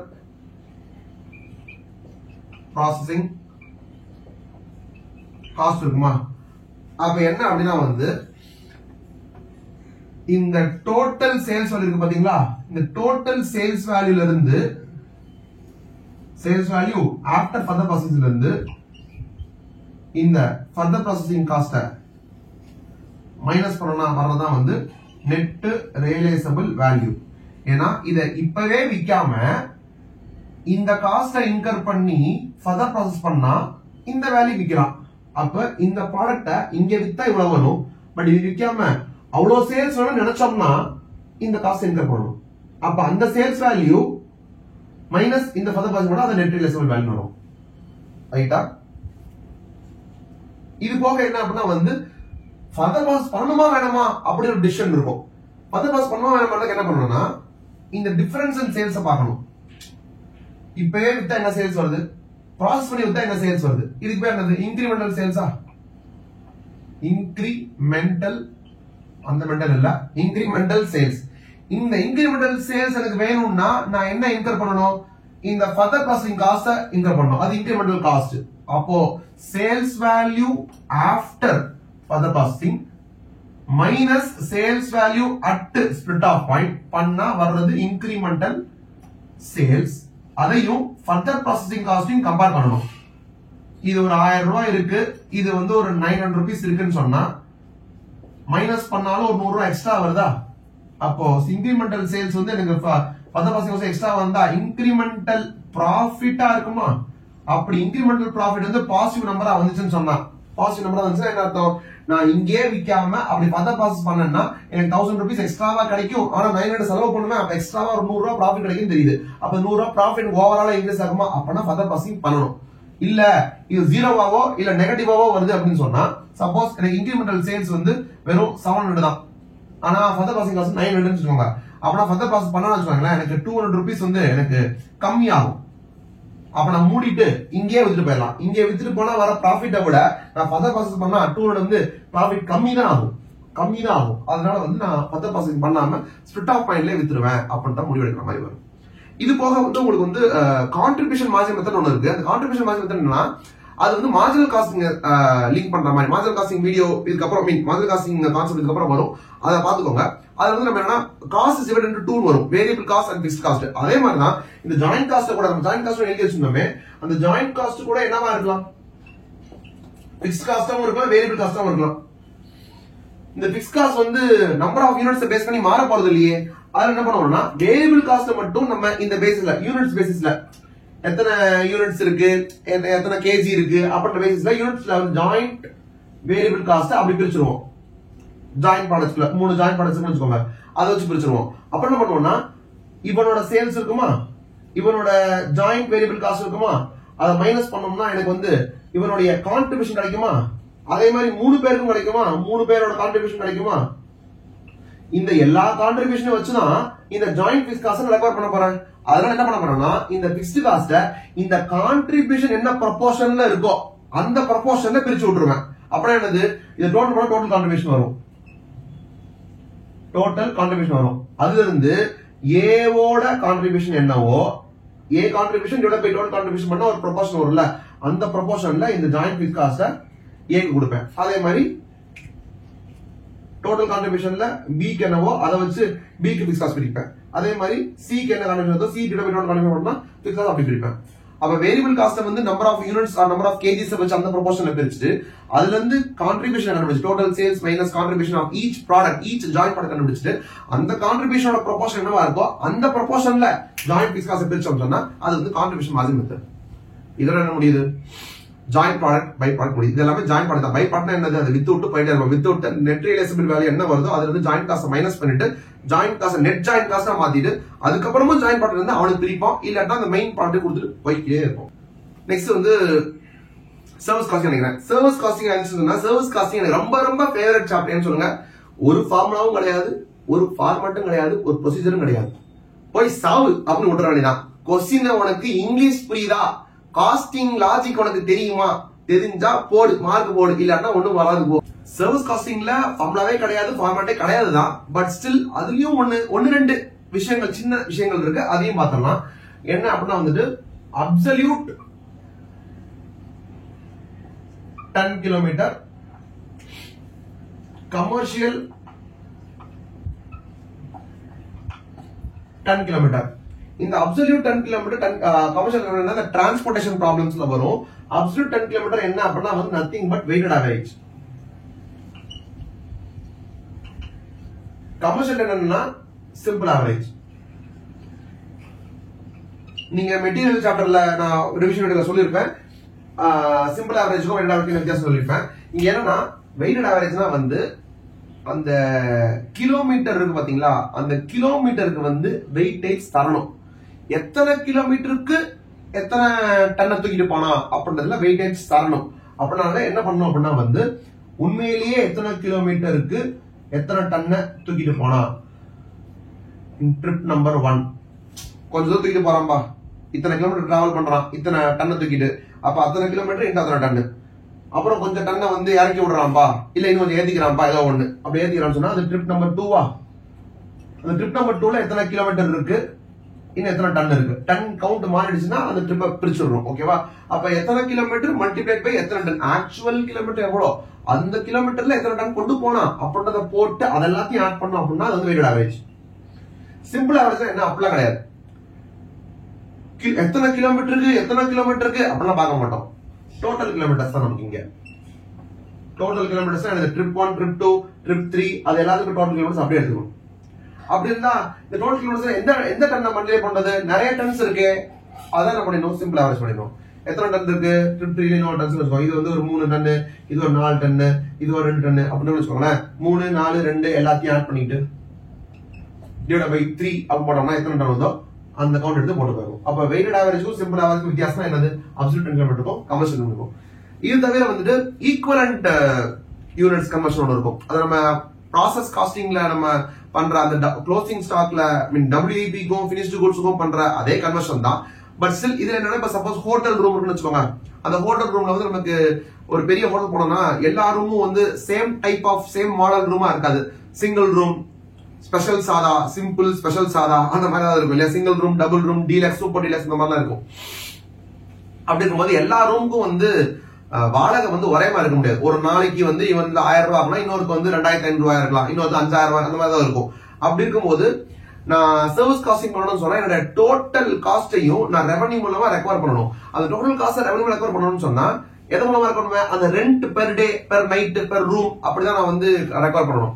அப்படி பண்ணும்போது நான் எல்லாருக்கும் ரெண்ட் பிக்ஸ் பண்ணணும் அண்ட் அந்த ரெண்ட் சேமாவும் இருக்கக்கூடாது. அப்படின்றதுனால டோட்டல் நம்பர் ஆஃப் ரூம்ஸ் தெரிஞ்சிச்சுன்னு சொன்னா நான் total number of rooms available during the year divide பண்ணி ஒரு ரூமுக்கு எவ்வளவு சார்ஜ் பண்ணணும் ஒரு நாளைக்கு கண்டுபிடிச்சிடலாம். ஆனா இங்க என்ன பிரச்சனை, அந்த ரூம்ஸே வந்து ஒரே நம்பர், ஒரே டைப் ஆஃப் ரூம் கிடையாது. அப்ப எல்லாம் வேற வேற ரூமா இருக்கு. அப்ப ஃபர்ஸ்ட் என்ன பண்ணணும்னா எல்லா ரூமையும் ஒரு டைப் ஆஃப் ரூம் மாதிரி மாத்தணும். ஃபார் எக்ஸாம்பிள் டீலக்ஸ் ரூம் ஒன்று இருக்கு, சூப்பர் டீலக்ஸ் ஒன்று இருக்கு, அதுக்கப்புறமா வந்து கிராண்ட் இருக்கு. சும்மா ஏதாச்சும் ஒரு பேர் வைப்போம் இப்படின்னு வச்சுக்கோங்களேன். இப்ப அவன் சொல்லுவான், கொஸ்டின் தான் சொல்லுவான், இந்த டீலக்ஸ் ரூம்ல வந்து ரெண்ட் வந்து நீங்க எப்படி வைக்கிறீங்களோ அந்த ரெண்டை விட அந்த சூப்பர் டீலக்ஸ் ரூம் வந்து டபுள் டைமா இருக்கணும் அப்படிமா. அப்புறம் என்ன பண்ணிக்கணும்னா டீலக்ஸ் ரூம் வந்து 1 ரூபாயா இருந்ததுன்னா சூப்பர் டீலக்ஸ் எவ்வளவு இருக்கணும், 2 ரூபாயா இருக்கணும்ல. ரெண்ட் நமக்கு தெரியாது, பட் சும்மா நம்ம என்னதுன்னா இங்க 1 ரூபா ரெண்டா இருந்ததுன்னா இங்க 2 ரூபா ரெண்டா இருக்கணும் அப்படின்ற மாதிரி இருக்கும். அப்புறம் கிராண்ட் என்ன சொல்லுவாங்கன்னா சூப்பர் டிலக்ஸ்க்கு எவ்வளவு ரெண்ட் இருக்கோ அதை விட 3 மடங்கு இருக்கணும்னு சொல்லுவான். அப்பனா இது 2னா அது எவ்வளவு இருக்கணும்? 2 into 3 இல்ல, அப்பனா 6 இருக்கணும் மாதிரி ஆயிரும். அப்படி பார்த்தா இவனுக்கும் இவனுக்கு கனெக்ஷன் என்ன இருக்கு? இவனுக்கு 1 ரூபாயா இருந்தா இவனுக்கு 6 ரூபான்ற மாதிரி மீனிங். ஏன்னா இவனோட டபுள் இவன், இவனோட ட்ரிபிள் இவன். அப்படி பார்த்தா இவனுக்கு இவனுக்கும் 6 times இந்த மாதிரி வந்துடும். இதை எடுத்துக்கணும்பா. டீலக்ஸ்ல எத்தனை ரூம் இருக்கு? 100 ரூம் இருக்கு. இதுல வந்து ஒரு 20 ரூம் இருக்கு. இதுல வந்து 10 ரூம் இருக்குன்னு சொன்னா எல்லா ரூமும் வந்து எனக்கு சேம் கிடையாது. அப்ப என்ன பண்ணுன்னா இவனை வந்து நான் பேஸா வச்சுக்கிறேன்ல, அப்ப 100 into 1 தான் இவனுக்கு 100. இவன் 20 ரூம் இருக்கானா, ஒவ்வொரு ரூமும் ஒரு சூப்பர் டீலக்ஸ் வாடகைக்கு விட்டா அதுல இருந்து எனக்கு 2 ரூபாய் கிடைக்கும்ல. அப்போ சிங்கிள் ரூம் வாடகை விட்டா 1 ரூபா தான் கிடைக்கும். அப்ப 1 விட்டாலும் இங்க 2 கிடைக்குதுல. அப்ப 2 சிங்கிள் ரூம் விட்டாதான், 2 டீலக்ஸ் ரூம் விட்டாதான் இந்த சூப்பர் டீலக்ஸ் வாடகை எனக்கு மேட்ச் பண்ண முடியுது. அப்பனா இது எனக்கு 2 ரூம் ஈக்குவலன்ட். அப்பனா 20 into 2 40. இது எப்படி? ஒரு ரூம் விட்டாலே 6 ரூபாய் வாடகை வரும் grand. Deluxe room 6 deluxe room விட்டாதான் எனக்கு 6 ரூபாய் கிடைக்க முடியும். அப்ப கிராண்ட்ல இருக்க அந்த 10 ரூம் வந்து 10 ரூம் கிடையாது, 10 into 6. ஒரு ரூமும் 6 ரூம் மாதிரி. நான் ஒரு தடவை சொன்ன மாதிரி அப்படி கிடையாது. ஒரு ரூம் வாடகை விட்டா 6 ரூம் வாடகை விட்ட மாதிரி. சோ 10 into 6 16 வந்துடும். அப்பனா 100 40 16 200 ரூம்ஸ். 200 என்னது? Equivalent deluxe rooms. இப்படி ஒரு கால்குலேஷன் போட்டீங்கன்னா ஓகே, இந்த 200 டீலக்ஸ் ரூம்ஸ் வச்சு நான் அந்த ரெண்டை வந்து கலெக்ட் பண்ணணும் அப்படின்றத பேஸ் பண்ணி ரெண்டை கண்டுபிடிக்கலாம். கண்டுபிடிச்சா அது எந்த ரூமோட ரெண்டா இருக்கும்? டீலக்ஸ் ரூம் ரெண்டா இருக்கும். சப்போஸ் அது வந்து 1000 rupees வருதுன்னு வச்சுக்கோங்க. சூப்பர் டீலக்ஸ் எப்படி இருக்கும்? அதோட மல்டிப்ளை பை 2 இருக்கும். அப்படின்னா சூப்பர் டீலக்ஸ் 2000 இருக்கும். கிராண்டுக்கு வந்து 6 டைம் இருக்கணும்ல, அப்படின்னா அது 6000 இருக்கும். இதை போட்டோம், இதான் பேஸ். இந்த ஈக்குவல் கன்வர்ஷன் பண்ணிட்டோம்னு சொன்னா இதவே நிறைய யூஸ் பண்ணலாம். ஹோட்டல், ஸ்கூல் ஃபீஸ், நான் வந்து 10th படிக்கிறவனுக்கு இப்படி சார்ஜ் பண்ணணும், 12th படிக்கிறவன் அப்படி சார்ஜ் பண்ணணும், ஹாஸ்பிட்டல், இது வந்து சாதா ரூம், அது வந்து ஐசியூ ரூம், இந்த மாதிரி நிறைய இதெல்லாம் வரும். ஓகேவா? இதெல்லாம் போட்டோம்னா நமக்கு தெரிஞ்சு சர்வீஸ் காஸ்டிங் ஓரளவுக்கு ஓவர் ஆயிரும். Next chapter standard costing. Standard costing என்ன அப்படின்னா வந்து ஆக்சுவலா வந்து அதுல நிறைய ஃபார்முலாஸ் இருக்கும். ஆனா அவ்வளவு ஃபார்முலாஸ் வந்து ஹானஸ்டா சொல்லணும்னா எனக்குமே தெரியாது. நான் ஸ்டாண்டர்ட் காஸ்டிங் வந்து 100% லாஜிக்கலா நடத்துவேன். அந்த லாஜிக் நடத்துறதுக்கு சில வீடியோஸ் இருக்கு, அந்த லிங்க் நான் போடுறேன். இப்போதைக்கு சும்மா ஒரு பேஸ்க்காக நான் சொல்றேன். ஸ்டாண்டர்ட் காஸ்டிங்ல வந்து நமக்கு மெட்டீரியல், லேபர், ஓவர்ஹெட்டுக்குள்ள வேரியபிள் ஓவர்ஹெட், பிக்ஸ்ட் ஓவர்ஹெட் இருக்கும். இது என்னன்னா மெட்டீரியல் வச்சுக்கோங்களேன், standard quantity into standard price.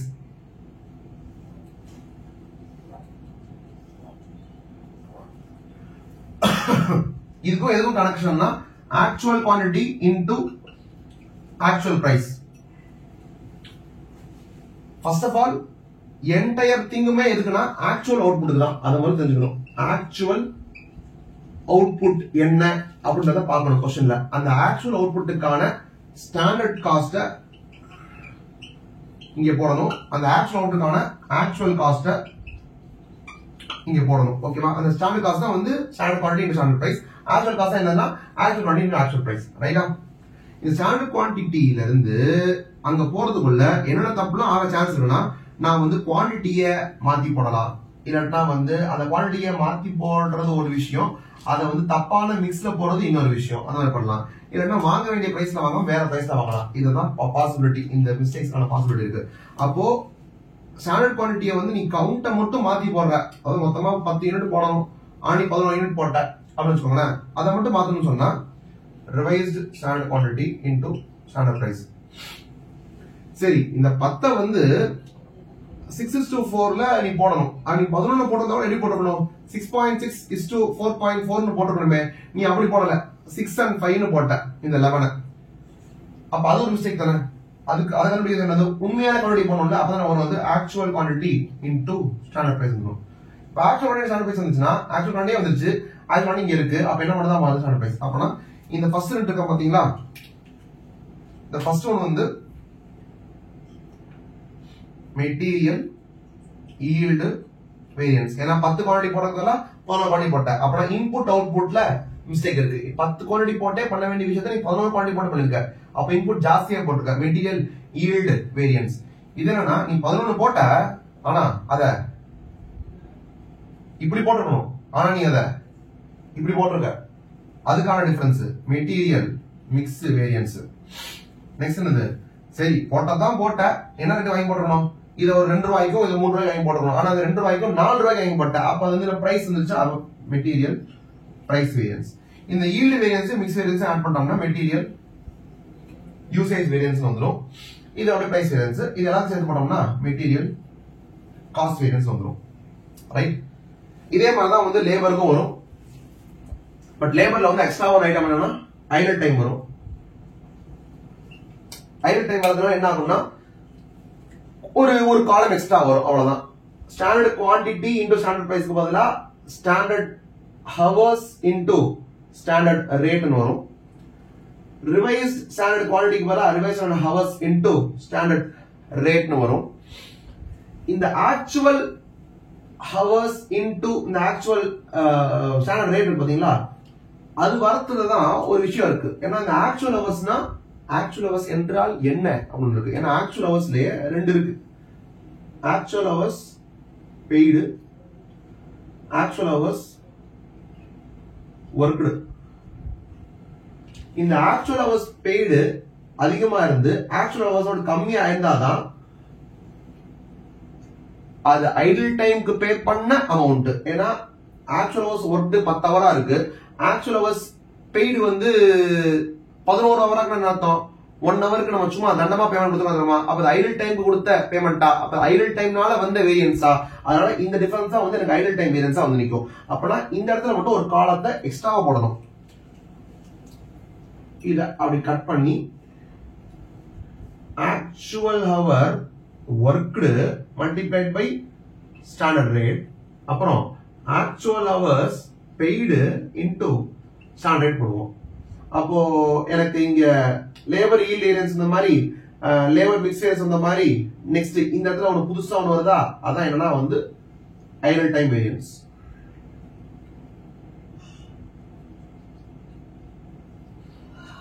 அதுக்கப்புறம் மெட்டீரியல் பிரைஸ் வேரியன்ஸ் மாதிரி லேபர் ரேட் வேரியன்ஸ் வரும். ஏன்னா actual hours paid into actual rate போடுவோம். இதோட வந்து உங்களுக்கு மெட்டீரியல் அண்ட் லேபர் முடிஞ்சு போயிருது. இதுக்கப்புறம் நான் அதர் காஸ்டிங் தான், நான் ஸ்டாண்டர்ட் காஸ்டிங் நான் சொல்ல போறது இல்ல.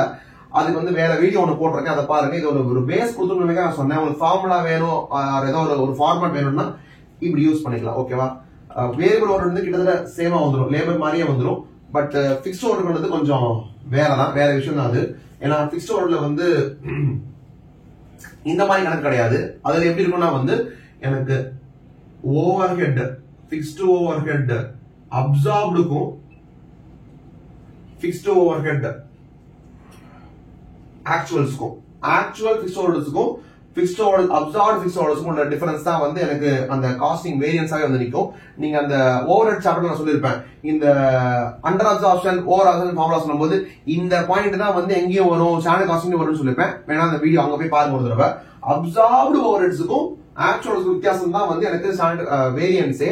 அந்த வேரியன்ஸ்குள்ள எப்படி பிரிக்க போறோம் அப்படின்னு சொன்னா வந்துட்டு ஒண்ணு வந்து எனக்கு எஃபிஷியன்சினால அடி வாங்கும். எஃபிஷியன்சி என்னது, அப்போ ஸ்டாண்டர்ட் ஹவர்ஸ் எடுத்துக்கணும், ஸ்டாண்டர்ட் ரேட்டு. ஆனா இந்த ஹவர்ஸ்ல முடிக்காம நீ வேற ஹவர்ஸ்ல பண்ணிருக்க அப்படின்னா அது ஆக்சுவல் ஹவர்ஸ் வந்துடும். அப்ப ஆக்சுவல் ஹவர்ஸ் இன்டு ஸ்டாண்டர்ட் ரேட்னு வரும். புரியுதா? Standard hours into standard rate first column. Second வந்து actual hours into standard rate. ஏன்னா இவ்வளவு ஹவர்ஸ்ல முடிக்க வேண்டியதா நீ இவ்வளவு ஹவர்ஸ்ல எடுத்து எக்ஸ்ட்ராவா பண்ணிக்கன்னு சொன்னா அதோட எஃபிஷியன்சியை குறிக்குது. எஃபிஷியன்சி நல்லா இல்ல, நல்லா இருக்கு ஏதோ சொல்லுது. ஆக்சுவல் ஹவர்ஸ் இது. ஆனா இந்த டைம் பீரியட்ல வந்து பட்ஜெட் ஹவர்ஸ் இவ்வளோ இந்த பீரியட்ல வந்து இத்தனை ஹவர்ஸ் இருக்கு பாத்தீங்களா, அது வந்து budget hours. Budget hours into standard ரேட்னு போட்டோம்னா அப்போ இது என்னது, இவ்வளவு ஹவர்ஸ் ஒர்க் பண்ணிருக்கலாம் பட்ஜெட் ஹவர்ஸ், ஆனா நீ இவ்வளவுதான் ஒர்க் பண்ணிருக்க, அப்ப நீ கெபாசிட்டிய நல்லா யூட்டிலைஸ் பண்ணல, அப்ப இது வந்து கெபாசிட்டி வேரியன்ஸ். சரி, இந்த பட்ஜெட் ஸ்டாண்டர்ட் என்னவா இருக்கும் ஆக்சுவலா, அதான் வந்து பட்ஜெட் பிக்ஸ்ட் ஓவர்ஹெட்ஸ். ஆனா ஆக்சுவல் வந்து வேற மாதிரி 1 லட்சம் ரெண்ட் எடுத்துக்கணும், ஆனா 1,10,000 ஆயிடுச்சுன்னு சொல்றோமே, அப்ப அதான் last column actual fixed overheads. இது என்னது, அப்ப எக்ஸ்பெண்டிச்சர் வேரியன்ஸ். அப்ப ஸ்டாண்டர்ட் ஹவர்ஸ்க்கும் ஆக்சுவல் ஹவர்ஸ்க்கும் வித்தியாசம் வந்து எஃபிஷியன்சி, ஆக்சுவல் ஹவர்ஸ்க்கும் பட்ஜெட் ஹவர்ஸ்க்கும் வித்தியாசம் வந்து கெபாசிட்டி, பட்ஜெட் ஹவர்ஸ்க்கும் ஆக்சுவல் பட்ஜெட் பிக்ஸ்ட் ஓவர்ஹெட்ஸ் இது. ஆக்சுவல் பட்ஜெட் பிக்ஸ்ட் ஓவர்ஸ்க்கும் ஆக்சுவல் பிக்ஸ்ட் ஓவர்ஹெட்ஸ் வந்து எக்ஸ்பென்ஸ். ஏன்னா 1 lakh செலவு பண்ண வேண்டிய இடத்துல 1,10,000 10,000 எக்ஸ்ட்ரா செலவு பண்ணிருக்கா அப்படின்றது இது. இதை விட ஸ்டாண்டர்ட் காஸ்டிங்க்கு பெட்டர் எக்ஸ்பிளனேஷன் நீங்க கண்டுபிடிச்சு வந்து என்கிட்ட சொல்லிட்டீங்கன்னா லைஃப் டைம் செட்டில் பண்றான்.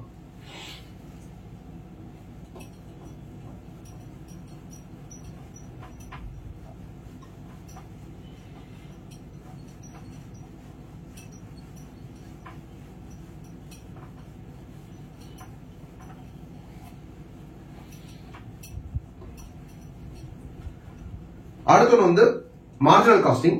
மார்ஜினல் காஸ்டிங் என்னன்னா ஃபர்ஸ்ட் ஒரு விஷயம் தெரிஞ்சுக்கணும். நமக்கு சேல்ஸ் அப்படின்னு பாத்தீங்களா, டோட்டல் சேல்ஸ் அப்படின்னு பாத்தீங்களா, அந்த டோட்டல் சேல்ஸ் வந்து ரெண்டா பிரிக்கணும். ஃபர்ஸ்ட் ஒன்னு வந்து என்னன்னா பிஇபி சேல்ஸ். அது எப்ப வரும்னா பிஇபி அப்படின்ற பாயிண்ட்ல வரும். ஓகேவா? What is PIB? Break even point. Break even point அப்படின்னா வந்து no profit no loss.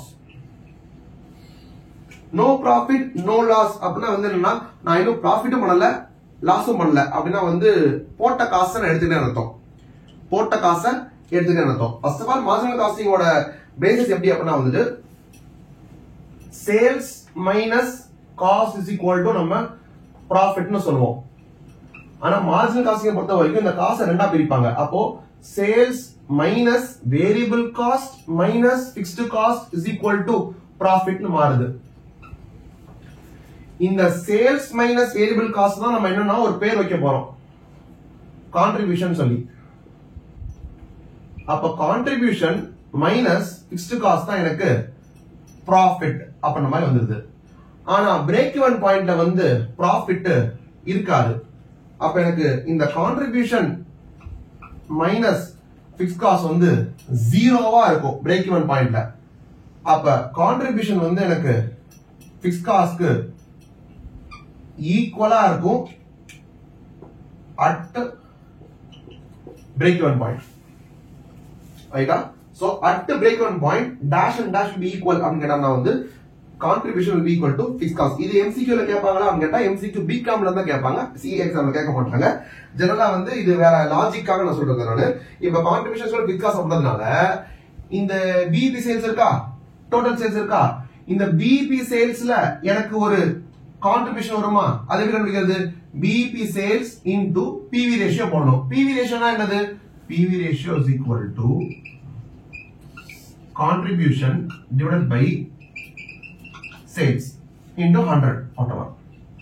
போட்டா பிவி ரேஷியோ வருது. அதாவது சேல்ஸுக்குள்ள எத்தனை பெர்சன்டேஜ் வந்து கான்ட்ரிபியூஷனா இருக்கும் அப்படின்றதான் இந்த இது. அப்ப இந்த பிபி சேல்ஸுக்குள்ள ஒரு கான்ட்ரிபியூஷன் இருக்குமா, அது எப்படி எடுக்கிறது? பிவி ரேஷியோ போட்டோம்னா நமக்கு வந்துடும். அது எதுக்கு ஈக்குவலா இருக்கும்? பிக்ஸ்ட் காஸ்ட்க்கு ஈக்குவலா இருக்கும். ஏன் இப்படி? பிபி சேல்ஸ்ல கான்ட்ரிபியூஷனுக்கு ஈக்குவலா எது இருக்கும்? பிக்ஸ்ட் காஸ்ட் இருக்கும். அப்ப நான் பிபி சேல்ஸுக்குள்ள பிவி ரேஷியோ அப்ளை பண்ணா எனக்கு அதுக்குள்ள இருக்க கான்ட்ரிபியூஷன் வரும். ஆனா அந்த கான்ட்ரிபியூஷன் வந்து பிக்ஸ்ட் காஸ்ட் ஈக்குவலா இருக்கும். அதனால பிபி சேல்ஸ்ல பிவிஆர் போட்டா எனக்கு பிக்ஸ் காஸ்ட் வந்துடும். அப்ப டோட்டல் சேல்ஸ்ல போட்டா டோட்டல் சேல்ஸ்ல பிவி ரேஷியோ போட்டோம்னா டோட்டல் கான்ட்ரிபியூஷன் வரும். கரெக்டா? அப்போ டோட்டல் சேல்ஸ்ல வருது டோட்டல் கான்ட்ரிபியூஷன், பிபி சேல்ஸ்ல வருது பிக்ஸ்ட் காஸ்ட். அப்ப இது ரெண்டுத்துக்கும் நடுவுல ஒரு பேர் இல்லையா அப்படின்னு கேட்டா டோட்டல் சேல்ஸுக்கும் பிபி சேல்ஸுக்கும் நடுவுல ஒரு அமௌண்ட் இருக்கு பாத்தீங்களா, அந்த அமௌண்ட்டுக்கு பேர் வந்து மார்ஜின் ஆஃப் சேஃப்டி. அப்ப மார்ஜின் ஆஃப் சேஃப்டின்றது இதோட டிஃபரன்ஸ் அப்படின்னு சொன்னா பிபி சேல்ஸ்ல வர கான்ட்ரிபியூஷன் பிக்ஸ் காஸ்டா இருந்ததுன்னா டோட்டல்ல வரது டோட்டல் கான்ட்ரிபியூஷன் சொன்னா அப்ப டோட்டல் கான்ட்ரிபியூஷன்ல இருந்து பிக்ஸ் காஸ்ட் மைனஸ் பண்ணா என்ன வரும்? டோட்டல் கான்ட்ரிபியூஷன்ல இருந்து பிக்ஸ் காஸ்ட் மைனஸ் பண்ணா என்ன வரும்? ப்ராஃபிட் வரும். அப்ப ப்ராஃபிட் எங்க வருது? இந்த சேல்ஸ்ல இருக்கிற கான்ட்ரிபியூஷனுக்கும் இந்த சேல்ஸ்ல கான்ட்ரிபியூஷனுக்கும் ஒரு டிஃபரன்ஸ் வருது. அந்த டிஃபரன்ஸ் பேர் என்னது? Margin of safety. அப்ப மார்ஜின் ஆஃப் சேஃப்டில போய் நீங்க பிவி ரேஷியோ போட்டீங்க அப்படின்னு சொன்னா என்ன வந்துரும் உங்களுக்கு? PV ratio applied on margin of safety will give you profit. இவ்வளவுதாங்க விஷயம். இந்த விஷயத்தை வந்து சுத்தி முத்தி என்ன வேணா பண்ணலாம். BP sales into PV ratio போட்டோம் அப்படின்னா அப்ப பிக்ஸ் காஸ்ட் வருது. அப்ப fix cost divided by PV ratio போட்டா பிபி சேல்ஸ் வரும்.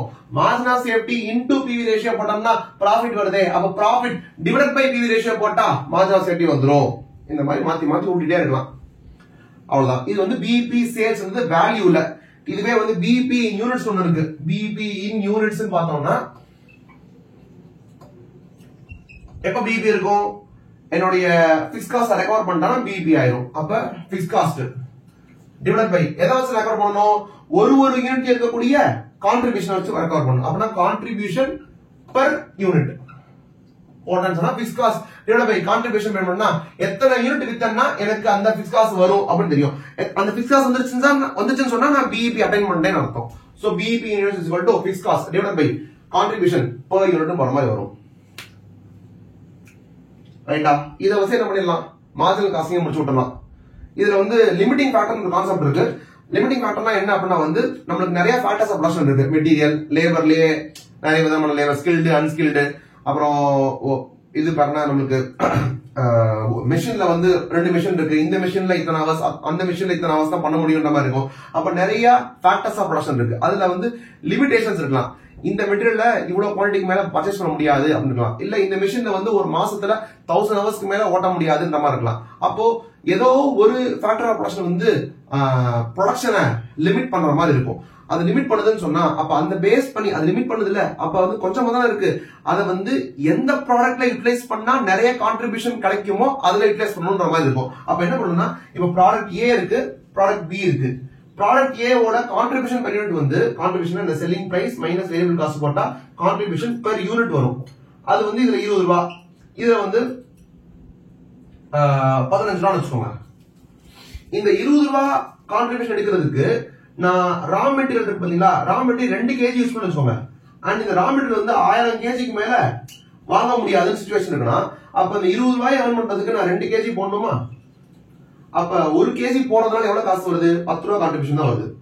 இந்த 15 வருது பாத்தீங்களா, இந்த 15க்கு வந்து நான் 1 kg தான் போடுறேன். அப்ப 15/1 kg போட்டேன்னா 15 வருதா? அப்போ அந்த ரா மெட்டீரியல கொண்டு போய் ஏற போட்டோம்னா 1 kgக்கு 10 ரூபாய் கான்ட்ரிபியூஷன் கொடுக்குது. அதே ரா மெட்டீரியல்ல 1 kg கொண்டு போய் பீல போட்டோம் அப்படின்னு சொன்னா 15 ரூபாய் கொடுக்குது. அப்ப எதுல போடுவீங்க நீங்க? பீல போட்டா தான் உங்களுக்கு லாபகரமா இருக்கும். அப்ப இதுல போட்டு எவ்வளவு பீல வந்து எவ்வளவு விற்க முடியும் இருக்கும். பீல வந்து கஸ்டமர் வாங்குறதுக்கு ஒரு 500 ப்ராடக்ட் தான் வாங்குவோம், அதுக்கு மேல வாங்குறதுக்கு டிமாண்ட் இல்லைன்னு சொன்னா அந்த ஃபர்ஸ்ட் 500 ப்ராடக்ட் பண்ணிருக்கோம். அந்த ஃபர்ஸ்ட் 500 ப்ராடக்ட் பண்றதுக்கு இந்த கேஜியை செலவு பண்ணிக்கணும். அது செலவு பண்ணதுக்கு அப்புறம் பாக்கி கேஜி இருக்குமா, அந்த கேஜி தான் ஏக்கு போடணும். இதான் வந்து லிமிட்டிங் ஃபேக்டர் கான்செப்ட். இதுக்கு மேல மார்ஜினல் காஸ்டிங்ல வந்து சுத்தி இதே தான் இருக்கும். நீங்க நல்லா தரவு பண்ணிட்டீங்கன்னு சொன்னா அதுக்கேற்ற மாதிரி மாத்தி போட்டுக்கலாம். ஓகேவா? நெக்ஸ்ட் லாஸ்ட் சாப்டர் வந்து பட்ஜெட். பட்ஜெட்ல வந்து நான் கிளாஸ்ல இருக்கும்போது அப்படிதான் சொல்லுவேன், மெட்டீரியல், லேபர், ஓவர் ஹெட், இந்த காஸ்ட் ஷீட்ல இதெல்லாம் படிச்சிருக்கேன் பாத்தீங்களா, இந்த எல்லா கான்செப்டும் அப்படியே அப்ளை ஆகும். பட்ஜெட்லன்னு புதுசா எந்த ஃபார்முலாவும் கிடையாது. பட் ஸ்டில் ஒரு சில விஷயங்கள் மட்டும் இருக்கும். நீங்க இத வந்து ஸ்கிரீன்ஷாட் எடுத்துக்கோங்க, கண்டிப்பா தேவைப்படும் மார்ஜினல் காஸ்டிங்க்கு. ஒரு சில கான்செப்ட் மட்டும் இருக்கு, ஃபார்முலாஸ் இருக்கு, அதை மட்டும் நான் சொல்லிடுறேன்.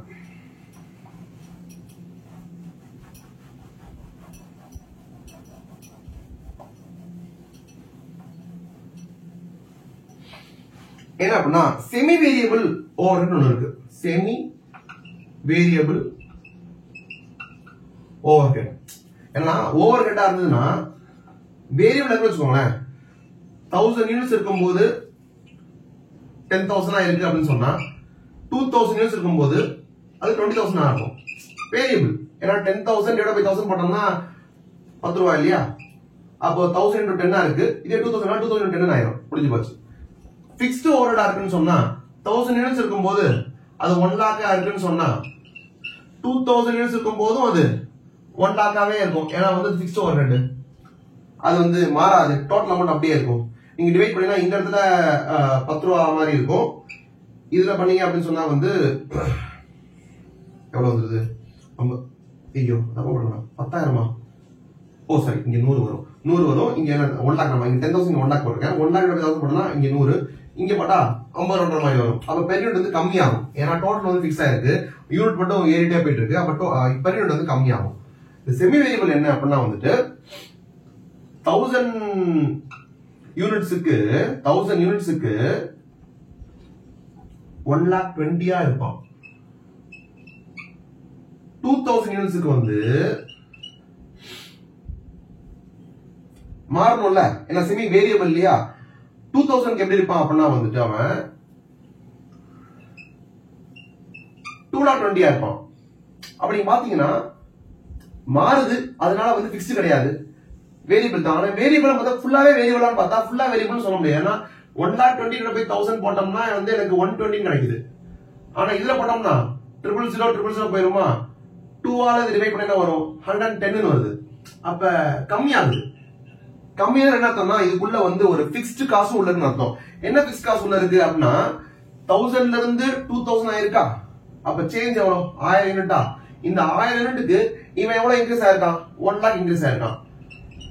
அப்போ 1000 units change in units, change in cost அத போட்டோம். Change in cost divide by change in unit போட்டோம்னா எனக்கு 100 ரூபாய் வருது. பாத்தீங்களா, இந்த 100 தான் வந்து இதுக்குள்ள ஒளிஞ்சிட்டு இருக்க வேரியபிள் காஸ்ட். அப்ப இந்த 1000 யூனிட்ஸ்க்குள்ள 100 வேரியபிள் காஸ்ட் சொன்னா எவ்வளவு வருது, 1 லாக் தான் வரணும். ஆனா எவ்வளவு இருக்கான், 1,20,000 இருக்கான். அதே மாதிரி இந்த 2000க்குள்ள இன்டூ 100 போட்டோம்னா எவ்வளவு தான் வரணும், 2 லாக் தான் வரணும். ஆனா எவ்வளவு இருக்கான், 2,20,000 இருக்கான். அப்ப 1 லாக் இருக்க வேண்டிய இடத்துல 1,20,000 இருக்கான், 2 லாக் இருக்க வேண்டிய இடத்துல இது 2,20,000 இருக்கான். அந்த 20 என்னதப்ப யூனிட்ஸ் படி மாறவே இல்லையா, அது வந்து பிக்ஸ் காஸ்ட். சோ இந்த செமி வேரியபிள் ஓவர்ஹெட்ஸ் இருக்குன்னு சொல்லிட்டா என்ன பண்ணணும், நம்ம டிஃபரன்ஸ் இன் காஸ்ட் போட்டுக்கணும், divided by difference in units போடணும். போட்டா வந்து பெர் யூனிட் நம்பர் ஒன்று வரும். அந்த பெர் யூனிட் நம்பர் வந்து வேரியபிள் காஸ்ட் பெர் யூனிட். அந்த வேரியபிள் காஸ்ட் பெர் யூனிட் எடுத்துட்டு போயிட்டு ஏதாவது ஒரு யூனிட் லெவல்ல போய் போட்டோம்னு சொன்னா ஒரு நம்பர் வரும். அந்த நம்பருக்கும் அந்த டோட்டல் நம்பருக்கும் டிஃபரன்ஸ் இருக்கும். அந்த டிஃபரன்ஸ் எவ்வளவோ அதான் வந்து அந்த காஸ்டுக்குள்ள இருக்கிற பிக்ஸ்ட் போர்ஷன் அப்படி எடுக்கணும். இது ஒரு விஷயம். இன்னொன்னு என்னன்னா, இத last part of the video, last part of costing also என்ன அப்படின்னா வந்து இந்த பட்ஜெட்ல வந்து பட்ஜெட் ரேஷியோஸ் ஒன்று இருக்கும். அந்த பட்ஜெட் ரேஷியோஸ் என்ன அப்படின்னா வந்து நம்ம ஆல்ரெடி வந்து எம்ப்ளாயி காஸ்ட் லைட்டா பார்த்திருப்போம். இப்போ வந்து உங்க ரிவைஸ் பண்ற மாதிரி இருக்கும். ஒரு விஷயம், ஒரு பார்ட் மட்டும், மீதி எல்லாம் வந்து கொஞ்சம் புதுசு தான். என்ன அப்படின்னா இதை வந்து கொஞ்சம் ஃபோக்கஸ் பண்ணி பாத்துக்கோங்க. வீடியோட எண்டு ரொம்ப நேரம் பேசுறேன் தெரியும், இருந்தாலும் ஸ்டில் ஃபோக்கஸ் பண்ணி பாருங்க.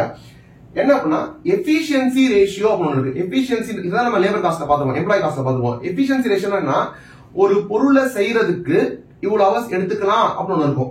அது வந்து ஸ்டாண்டர்ட் ஹவர்ஸ். ஆனா அத நீ எவ்வளவு எடுத்துக்கிற அப்படின்னு இருக்கு, அது வந்து ஆக்சுவல் ஹவர்ஸ். கரெக்டா? இந்த standard hours by actual hours போட்டா நமக்கு என்ன கிடைக்கும்னா எஃபிஷியன்சி ரேஷியோ கிடைக்கும். ஒரு 100 ஹவர் எடுத்துக்கலாம், நீ 125 ஹவர்ஸ் எடுத்துக்கிட்ட அப்படின்னு சொன்னா 80% எஃபிஷியன்சி. 100 ஹவர் எடுத்துக்கலாம், நீ வந்து 50 ஹவர்ஸ்லயே பண்ணிட்ட அப்படின்னு சொன்னா உனக்கு வந்து 200% எஃபிஷியன்சி இருக்கு அப்படின்ற மாதிரி மீனிங் வருது. அதான் இது வந்து என்னது, எஃபிஷியன்சி ரேஷியோ. ரைட்டா? இன்னொன்னு இருக்கு, நம்ம இப்ப ஸ்டாண்டர்ட் காஸ்ட் படிக்கும் போது அந்த பிக்ஸ்ட் ஓவர்ஹெட்ஸ் பேசும்போது பார்த்திருப்போம், கெபாசிட்டின்னு ஒன்று வந்திருக்கும். அதுல கூட ஃபர்ஸ்ட் இது என்னன்னா எஃபிஷியன்சி தான் வந்திருக்கும். நெக்ஸ்ட் வந்து கெபாசிட்டி. கெபாசிட்டி என்னன்னா ஆக்சுவல் ஹவர்ஸுக்கும் ஓவர்ஹெட்ஸுக்கும் ஆக்சுவல் ஹவர்ஸுக்கும் பட்ஜெட் ஹவர்ஸ்ல டிஃபரன்ஸ் வரும். அப்ப ஒரு மந்த்ல இவ்வளவு ஹவர்ஸ் இருக்கு, ஆனா நீ இவ்வளவுதான் ஒர்க் பண்ணிருக்க அப்படின்னா அப்ப டோட்டல் ஹவர்ஸ் இவ்வளவு இருக்கு, ஆனா இவ்வளவு ஒர்க் பண்ணிருக்கன்னு வருது பாத்தீங்களா. அப்ப அது என்னன்னா actual hours divided by budget hours. ஒரு மாசத்துல 1000 ஹவர்ஸ் இருக்கு, ஆனா நீ ஒர்க் பண்ணது 900 ஹவர்ஸ் தான் ஒர்க் பண்ண. அப்ப 900 by 1000 பண்ணோம்னா 90% தான் நீ கெபாசிட்டி ரிப்ளேஸ் பண்ணிருக்கன்னு சொல்லுங்க. எதை ரிப்ளேஸ் பண்ணிருக்க, கெபாசிட்டி ரிப்ளேஸ் பண்ணிருக்க. அப்ப அதனால வந்து இது வந்து கெபாசிட்டி ரேஷியோ.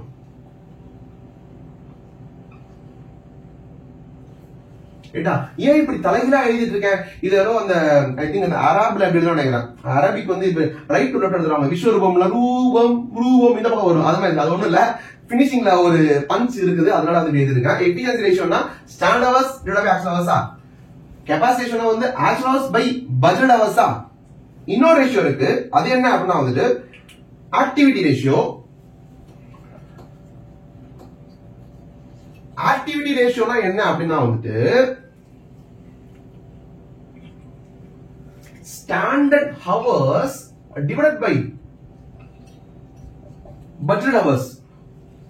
இது என்ன அப்படின்னா வந்து இந்த மாசத்துல 1000 ஹவர் இருந்தது, ஆனா நீ ஒரு ப்ரொடக்ஷன் பண்ணிருக்க பாத்தியா, அந்த ப்ரொடக்ஷன் பண்ண குவான்டிட்டி இருக்குல்ல, அந்த குவான்டிட்டிக்கு எவ்வளவு டைம் எடுத்துக்கலாம் அப்படின்னு வந்து பாத்தீங்களா, பேசிக்கலி ஸ்டாண்டர்ட் ஹவர்ஸ். நீ உண்மையிலேயே பண்ண அவுட்புட்டுக்கு எவ்வளவு ஹவர்ஸ் எடுத்துக்கலாம் இருக்குல்ல, ஸ்டாண்டர்ட் ஹவர்ஸ். அப்போ இந்த ஒரு மாசத்துல இவ்வளவு ஹவர்ஸ் இருந்துச்சு, ஆனா அந்த ஒரு மாசத்துல நீ எவ்வளவு அவுட்புட் பண்ணிருக்கையோ அதுக்கு எவ்வளவு ஹவர்ஸ் எடுத்துக்கலாம் இருக்கும் பாத்தியா, அது இது.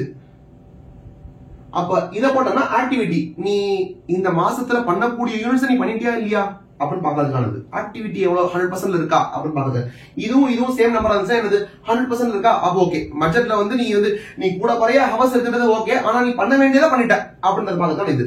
இது என்ன ஒரு விஷயம்னா, இந்த ஃபார்முலால இந்த ஸ்டாண்டர்ட் ஹவர்ஸ் அங்க இருக்கா, இந்த பட்ஜெட் ஹவர்ஸ் இங்க இருக்கா, இந்த ஆக்சுவல் ஹவர்ஸ் காணாம போயிருச்சா, அப்ப அது என்னன்னு சொல்லலாம். அப்போ activity ratio is equal to capacity ratio multiplied by efficiency ratio. ஏன்னா ஆக்சுவல் ஹவர்ஸும் கேன்சல் அவுட் ஆயிரும். அப்ப வந்து உங்களுக்கு standard hours by budget hours வரும். அதான் வந்து ஆக்டிவிட்டி ரேஷியோ. இத சொல்றதுக்கு தான் நான் வந்து இப்படி ரூபம் போயிட்டு இருந்தேன். ஓகேவா? சரி, இதுக்கு எப்படி ஞாபகம் வச்சுக்கிறது அப்படின்னு கேட்டா வந்து ACE. என்ன சார் இவ்வளவு நல்லா லாஜிக்கலா பேசுங்க, திடீர்னு ப்ளூஸ் மாதிரி நடத்துறீங்களான்னு கேட்டா இதுவும் தேவைப்படுதுப்பா. இதுவும் தேவைப்படுது.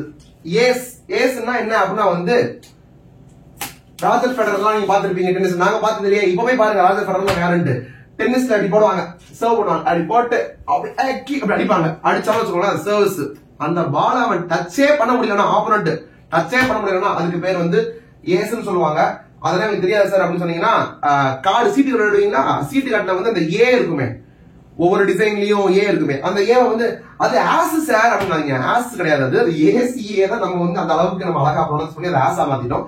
அந்த ஏஸ் அப்படின்னு வச்சுக்கலாம். சார் எனக்கு வந்து டென்னிஸும் தெரியாது, எனக்கு வந்து கார்டு சீட்டு கட்டலாம் வந்து அது வந்து இது கண்டது சூதாட்டம், அதெல்லாம் பண்ணவே மாட்டேன் அப்படின்னு சொன்னா ACE பா, ஆல்பபெட்டிக்கல் ஆர்டர் இருப்பா, ABCDE பாது. ஓகேவா? ACE மட்டும் ஞாபகம் வச்சிட்டீங்கன்னு சொன்னா activity ratio is equal to capacity ratio multiplied by efficiency ratio. இந்த வீடியோ உங்களுக்கு பிடிச்சிருந்ததுன்னா லைக் பண்ணுங்க, ஷேர் பண்ணுங்க, சப்ஸ்கிரைப் பண்ணுங்க, முக்கியமா கமெண்ட் பண்ணுங்க. நன்றி, வணக்கம். ஃபாலோ கற்றது CA ஃபார்முலா.